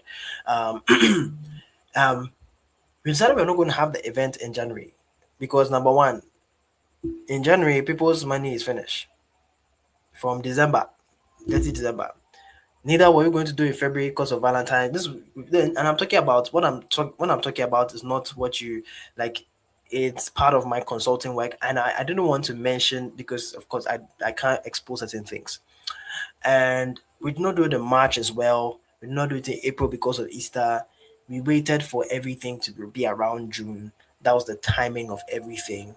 We put everything together. We had that entire event, put it together, and we sold a bunch of products. That was like a lot of money. I don't want to explain the whole dynamics of that whole thing, but it was really a lot. Like I'm talking about a lot of money, and that was all. Like it was literally that's the amount that was made within that thing. Okay, was literally close to more than half of their entirely yearly revenue in the past year. If you've been listening to me, one of the ways to be able to compress your buying cycles, stop selling one to one, start selling one to many. That's a topic for another day. When we start doing those sales things, we'll talk about that. If you're in sales secrets from the separate, you know what I'm talking about, right? Now, that's just one of the things. But you see, other than that, I'm talking about the principle. The reason, so that's why we did that one to many thing. Because the principle of it is like why it works. Why it works is because that we are able to sell more to more people. So everybody is able to say yes at the same time. Because if you're selling one to one, I can only go to your door if I'm selling a bag of. I was about to mention the product. If I'm selling that product, right, and I'm going to people's doors and people's shops and I'm opening them, I'm knocking, bam, bam, bam, hello, I'm selling this, hello, I'm selling this. You go to different places and it can take you 7 days for you to sell a number. But if you're able to make it like an event and you sell this amount of this thing, you'll be able to sell more in a shorter period of time than you're able to do it in a longer period of time. So that's the principle. The tactics is engineering the components, that is maybe putting this event, the product, the that whatever, everything together, and then understanding the timing. So when we combine the principle together with the tactics and the timing, that was a good strategy. I hope this now makes sense. I didn't. I'm trying hard not to be able to give because if you follow me, you might be able to see maybe the brand that I'm talking about and these kind of things. And I don't want to do that for now. Okay. Yeah, I even ran like if you know me, you see people you cannot what people don't know they cannot destroy. Okay, it's very important discernment about what to do and what to share and what not to share. You need to be able to figure that out. But anyway, so yeah, that's how you can be able to think of this principle, tactics, and timing thing, and that's what is going to make a good strategy. So strategy is the architecture of probability. With everything you are doing, you need to find something like a plan of attack so that the next time, if you want to do it in the next 2 years, you can do it again. If you want to do it the next 3 years, you can do it again. If you want to do it the next 4 years, the next 5 years, you can do it again. So belief is one thing. You've got to believe yourself. And I told you that belief, you've got to make it something called recurring belief. Recurring belief means that you're always finding a reason to believe in yourself. However, you need to develop a strategy so that you can keep it predictable. That's not enough. Okay. The other facet of probability that is going to that you need to be able to learn how to affect is something called effort. Now, the reason why this is the last thing is that the strategy is actually the bulk of the work when it comes to probability. Listen, and by the way, with strategies, listen, you've got to be a strategic person. Every move you do has to be backed with a strategy. Do not just be like those people who are just doing mere activities. You've got to be doing strategic activities. Strategic activities means that it is backed with a plan, it is backed with a science, it is backed with something proven, something at least you can see on paper to know that this is there, this is how we are moving. Back, back, back, back, back. That is like you don't think that alone, you have to move calculated. That's what I'm trying to say. Elon Musk and Bill Gates and these people, the reason why success is predictable for them is because everything is calculated. I've been playing chess since I was 11 years old. I still play chess now. Like I play chess almost every time. online, offline. Listen, when you are thinking, when I've last year I played against the the national chess champion in Ghana, right? She's a lady. And if you see the way she even plays, and I was listening to what other people were saying, it's like you see the top players, like they already know exactly what to do, what the moves are on the board, pam pam pam. And let me tell you one of the things I'm going to in School of Lumen. I'm going to have like a chess session. I'm going to teach you guys how to play chess. It's one of the things that I want to be able to do. And as much as we do all these things, and probably we might end up doing this month, I want to open your mind about how to play chess. Something that I've talked about. Okay, I want to be able to help you to because chess will teach you how to be very strategic, and so you learn you know that you cannot just when you're playing on the chessboard, you cannot just be making any form of activity, just be moving. It has to be backed with strategic thinking. Everything is a strategy. You have to strategize every time. Okay, every time. Because if you're playing chess and you are just making moves on the board, best believe you are going to lose. Best believe.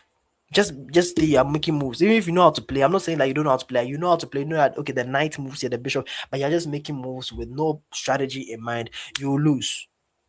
You don't make mere moves, you make strategic moves. And so that's when success becomes predictable. I just had to say that, okay? Every time think about strategies in your work. Don't just leave your me in my public speaking thing that I'm doing. I'm telling you, I'm not just there so that people just come and invite me and do this. No. I'm not. I don't operate like that. I don't just wait for things to happen. Okay, strategic thinking means that you make things happen. There's a plan to make things happen. That's how you operate. Okay, now that's a facet number two. Facet number three is the facet of effort. I'm not going to spend a lot of time here, but probability thinking is going to affect your effort and execution level. Because if you know for sure that at $10,000, it's going to take me 8 years to hit $1 million, right? I'm just using this $1 million example just because I just think it's like easy for me to explain using that. And now you have to increase that $10,000 to $40,000 if you want to hit in 2 years. Guess what, guys? Then the effort required. You see, most people don't end up succeeding in life just because they underestimate the effort required to achieve a particular goal. You see, when you can calculate the effort required, you will know what to sacrifice. Most people cannot sacrifice certain things because they don't know the effort required. Listen, when you know for sure that it's a far journey for you, the execution level will be radical. People wouldn't understand your madness. Like you will be moving like this. Bum, bum, bum, bum, bum, bum, bum. I'm not trying to say be a workaholic. I'm just trying to say that know the amount of effort that you need in relation to the goal you are trying to achieve. If you do not measure the effort, you'll not be able to measure the success.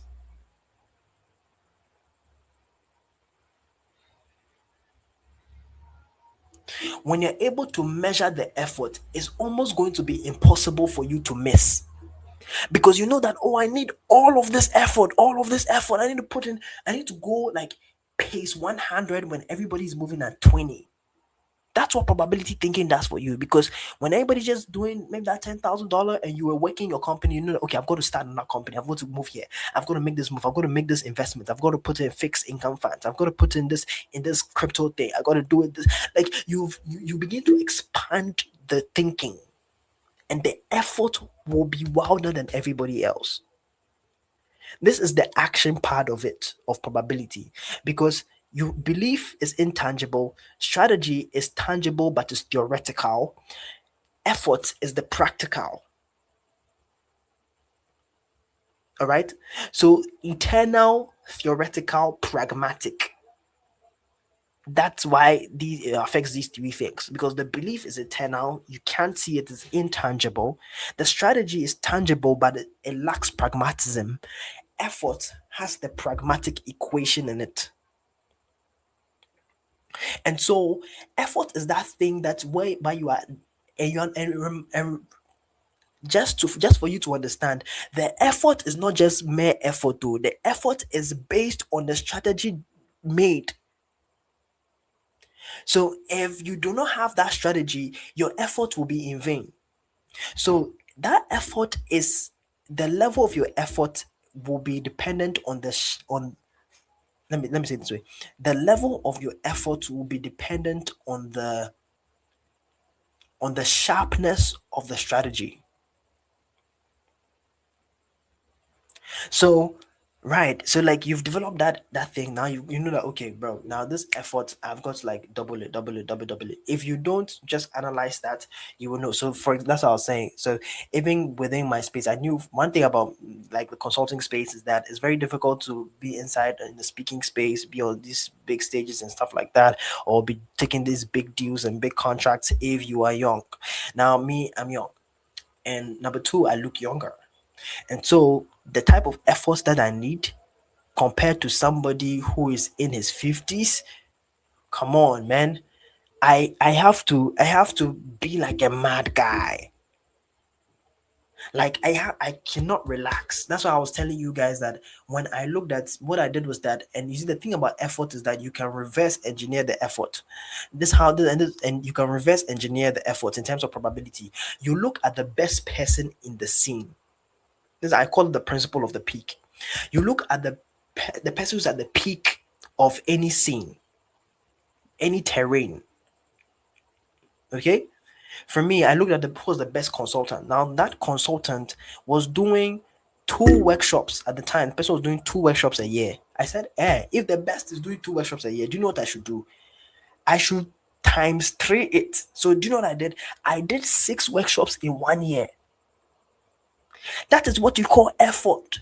Because I know that I'm supposed to have a particular result. And so, listen, I've got to go crazy.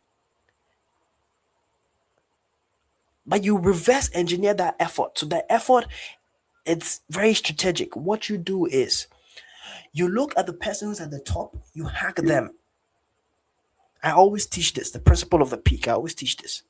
Hack them. You look at, I know there's people who own businesses here. If you want to be at the top of whatever space you are in, the climate space, whatever, what you do is that look at the person at the top. What is that person? What is that person doing? If the person makes if the person is writing 2 articles every month, you should be writing 10 articles every month. If you want to reach where the person is reaching, you want to be on the stages the person is getting, you want to have the accolades the person is in, be writing 10 articles every month for the next like 2 years. I'm not 2 years. Like, it could be 12 months. I don't know. But once you do that amount of volume, it's impossible for you to succeed. And that even equates to a concept in probability called the law of large numbers. Who here has heard of that before? Okay, let me show you. Okay, I want to show you this, the law of large numbers. And this is what I want to finally end with, especially because of the time and everything. Okay,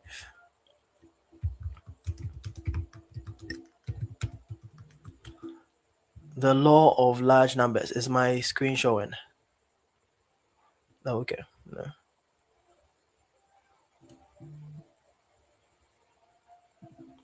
The law of large numbers. Okay, so it says the law of large numbers states that as the number of independent trials increases, then the sample mean of outcomes converges to the expected value. I want to explain to you in a simple way. Let me just write simple definition.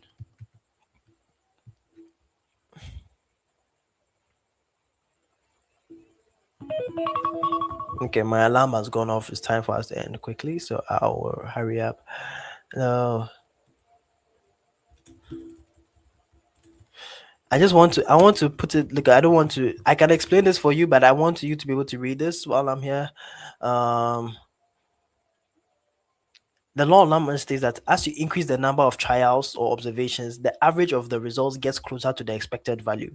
So, it simply means that the more you do something, okay, In other words, the more you do something, you've increased the likelihood of you literally attaining that result. So the kind of effort that I'm talking about is based on the strategy, but the principle behind it is the law of large numbers. That is essentially, the more you end up doing something, by all means, one way it's going to work.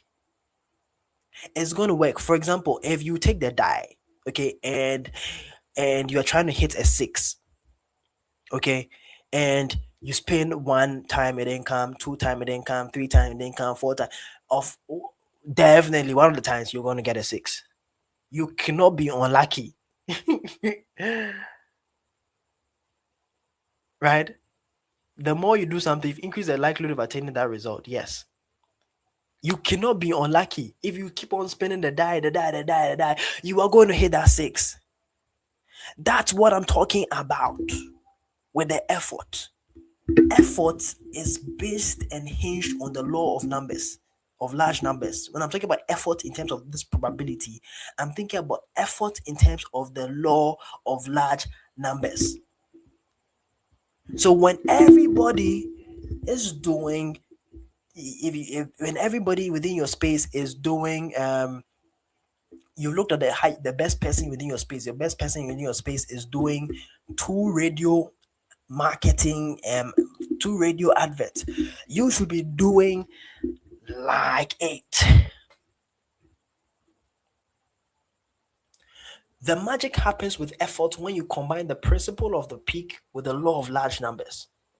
Principle of the peak means that you look at the persons at the top of your terrain, your industry, your space, your sector. Look at the amount of effort they are putting in to get a particular output, and then you don't match the effort. You either you do exponentially more effort than them, and you eventually with time begin to experience an exponential output. This is how I even hack my system. These are the things I'm talking about. This is how to make success predictable. Like it's so easy.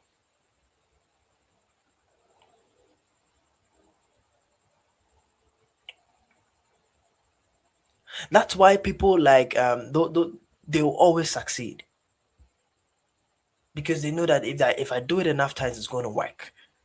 There, you see, the whole thing is that, and this is not just you me saying that don't quit, don't give up. The whole thing is not about don't give up or don't quit. The whole thing is that if you keep trying, you it will eventually happen. It's bound. That's the outcome of probability. As long as it's a possibility and is within one of the outcomes, as long as you increase the effort coupled with the law of large numbers backing that, it's bound to happen.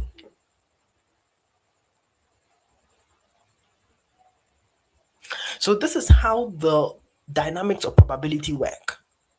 Okay, the dynamics of probability thinking.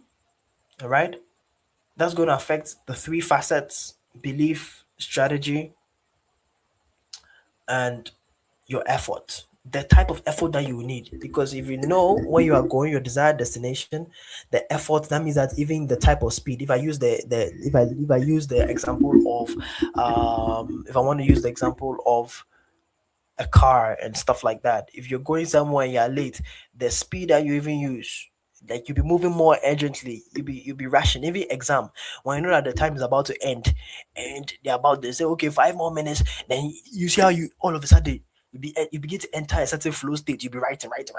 Yeah, that's the effort. But sometimes your efforts can be in vain. You'll be writing and you come and snatch your paper. Has that thing ever happened to you before? Anyway, so that is about everything for now. This is what you call the dynamics of probability. I've tried my best to be able to condense this. I don't want to be able to keep time that I don't want to be able to keep long, because I can explain more things. There are more nuances to everything. I've tried my best to break it down simply. I always like to just not make things sound way too complex, but this is how you need to think. The reason why we are in rooms like this is that it engineers our thinking so that we move differently. because once you can think differently, you will definitely move differently. Your thoughts lead to your actions eventually. And so the quality of your thoughts will determine the quality of the results you experience in life. And so probability thinking is a way of thinking that increases the quality of your thoughts so that the quality of your results are different. And so always remember something called variable manipulation, which I just want to quickly end with. Variable manipulation. What you then want to do is that um, that's what I'm talking about with the effort thing, by the way. You want to manipulate the variables in your favor. So that might mean that, listen, one of the things with variable manipulation is that you want to um, it's about increasing the amount of resources that you have at your disposal. Once you increase the amount of resources you have at your disposal, you are bound to win in the game of life. This is the cheat code. And so if you need more networks, if you need networks to get to a particular space, because there's some space whereby money cannot get you, like no matter how much money you have, it can't get you to those space. You need power, you need access, right? Those kind of things, like you now have to realize that you need to be able to manipulate your network. And I'm talking about manipulating your variable in terms of your network. That's what I mean, manipulating the variable, the network variable, right? Or another way, in terms of capital, most people are able to win because they are able to manipulate their capital variable. So when they go take a loan from a bank, that is them not just relying on their personal, like on their personal capital. They've manipulated that variable of capital so that they can be able to play a bigger game. And so the whole thing is that at the end of the day, in as much as we talk about the effort and all of that, the belief and the strategy, at the end of the day, one of the biggest things for probability to be able to work efficiently is the amount of resources you have at your disposal. Variable manipulation means that you have to be able to make sure that the resources you have at your disposal is better than everybody else in your space. Um, that's why a lot of people do partnerships. When Elon Musk was buying Twitter, he knew that he needed some kind of, listen, he didn't just remove everything from his pocket. He had everybody behind, like Larry Ellison and these kind of things. So he also tapped into their wealth and everything to do the moves he was doing. So like he's playing the game at the higher game. So like he has a lot more capital in his in like and is at his disposal. So every time when you're thinking about probability, don't just think about the effort, the belief, the strategy. Think about how can I be able to increase the amount of resources at my disposal. How can I be able to be able to increase the amount of, even if it's like, that's one of the reasons why within a space, like if you really want to be the best, like no matter what we are talking about, at the end of the day, you really want to win over everybody else. I mean, it's not about winning over everybody else, it's about achieving your potential and going further as being the industry benchmark is standard. Of course, don't focus on people, focus on your journey, focus on potential, not people, as I always say. But you have to increase your thing. So even if you are within a space that requires certifications and stuff like that, eventually it gets to a point in time where you what I'm trying to say is that you need to have you need to have an advantage that nobody has. That's what I mean by manipulating the variable. That's what I simply mean. You need to have an uncommon advantage. You need to have that. Like something that is either difficult to copy, difficult to um difficult to understand by other people so that they can understand your systems to be able to like copy and paste that. Like that's how to win. You've got to have trade secrets. This is how to win at the game of life. You've got to have trade secrets. Everybody that wins has some secrets. Countries have secrets that make them them. You've got to have an uncommon advantage over the system. That's what you call variable manipulation. If you realize that within your space you do not have an uncommon advantage, you will lose in the long run. Everybody else will just keep on topping you, and no matter how hard you try, it will be difficult for you. So look for an uncommon advantage every single time. Something something like whether it's capital, whether it's intellect, it's certificate, I don't know. Look for an uncommon advantage that everybody else within your space doesn't have, whether it's community. I don't know what you're going to do, but you're thinking in terms of probability. If you want to have the cheat code of life, is that the cheat code of life is uncommon advantages. And if you have that, there's no way that you can't win. There's no way. One of the things that makes Apple Apple is that when everybody else has the operating system of Android, they have a different operating system. That is their uncommon advantage over everybody else. Nobody has an operating system like the iOS. As like nobody else is using that. But Android, Huawei has it, Samsung has it. So that there's that they are competing with Apple on advantages that it's not really like it's not an uncommon advantage. They might try to their computing on camera quality and these things. Those things are not it's not enough for them to be able to win in the market. You need an uncommon advantage, right? And that's why Apple is like the most profitable technology company and all of that. I think Samsung actually makes more money than Apple. I heard something like that. I'm not too sure. I don't know about the reason, but other than that, like you get what I'm trying to say.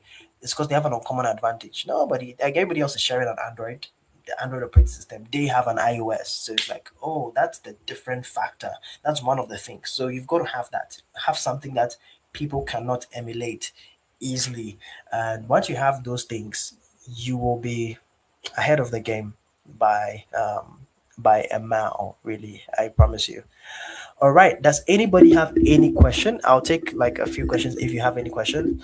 I believe in questions, and then but yeah, with everything that I've said, you can stop hoping for success and it will become predictable for you for sure. Yeah. Does anybody have any question? I'll take like two questions and I end for today. Okay. I'll take like two questions and I end for today. If you don't have any question to, we can call it a day. I've tried to stick to time, honestly. I've tried to I've tried to stick to time.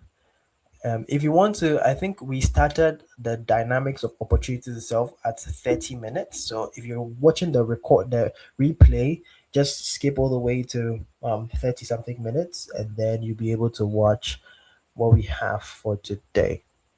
Okay, so um, everybody else, thank you so much for coming here today. I truly appreciate the love you've shown.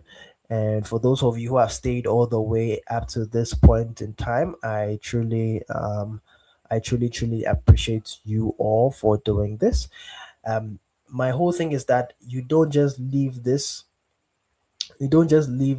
at whatever you are doing. And for the people who have engaged, the people who have been typing, wow, like I truly appreciate you. For me, those things really matter because that's what keeps me going. Because I can't hear your voices, I can't see your faces, and so those things keep me going. Um, Another thing that I just want to say is, please. Uh, okay, yes, thank you. Oh, thank you so much, our lawyer. Thank you so much. Um, is that your question? I'm older than you, but I'm so comfortable receiving high level value from you. Why do you think so? I don't. I don't know. I don't know. I don't know. I don't know. Um, but sometimes wisdom is not always a matter of age. Um, Jesus was older than Peter. I mean, younger. And those people, but there are so many different dynamics to that. I don't want to explain that today. By the way, we'll be having another event called the Dynamics of Abundance. Um, I might do that in April, the Dynamics of Abundance. But Dynamics of Abundance too, you will see that soon. I'm just letting you know so that you prepare your mind and then you share that. But there's a way that you need to think about resources. And the moment you begin to understand that, you understand why Jesus was operating on an economy where he didn't even need to use money to be able to reach out to be able to do the things he did. That's why when he even went to pay the taxpayer, right? Or automatically when he didn't have money, there was money available in the fish's mouth. I just want you to always understand dynamics of abundance. Quick synopsis: there are always resources available. There are always resources available. It's your understanding of how to be able to tap into the resources that is going to allow the abundance to flow to you. There are always resources available for your business. There are always resources, enough money flowing. We'll talk about that dynamics of abundance. So just get ready for that. Okay, thank you, everybody. I wish you all the best. See you, and please just listen to this recording over and over again. Please, over and over again. It's going to be on YouTube. Share it with your friends, share it with your family members. Just come again and just watch it, watch it. Take your time, break it down. And the whole thing is that sometimes when you listen to it again, that's when you begin to pick some things that like you didn't even pick in this first one, right? So that's what you want to do. Even myself, I listen to these things again. So thank you so much. God bless all of you, and may 2026 never be the same for you. Remember, this is a year of lifting up, and so once you begin to understand the dynamics of probability, you'll be able to do a lot of things. I forgot. I wanted to speak about risks, but I'll talk about that another time. But remember, when it comes to probability, you learn how to take calculated risks, not mere risks. Okay, the founder of Mercedes Benz said something. This is what I'll end with. And I think I can show this. Maybe I'll show this on the screen. This I just want to end with this. Okay, please let me end with this. I'm gonna end with this. I'm gonna end with this. I'm gonna end with this. Um, the and I saw this on Forbes. I don't know whether I don't know how I'm gonna share this on my screen. Um, Let me see. Toto, he's called Toto Wolf. Okay, so Toto Wolf. I think I'll share this on the screen quickly. Please allow me, and then we'll close. Toto Wolf. Okay, so Toto Wolf.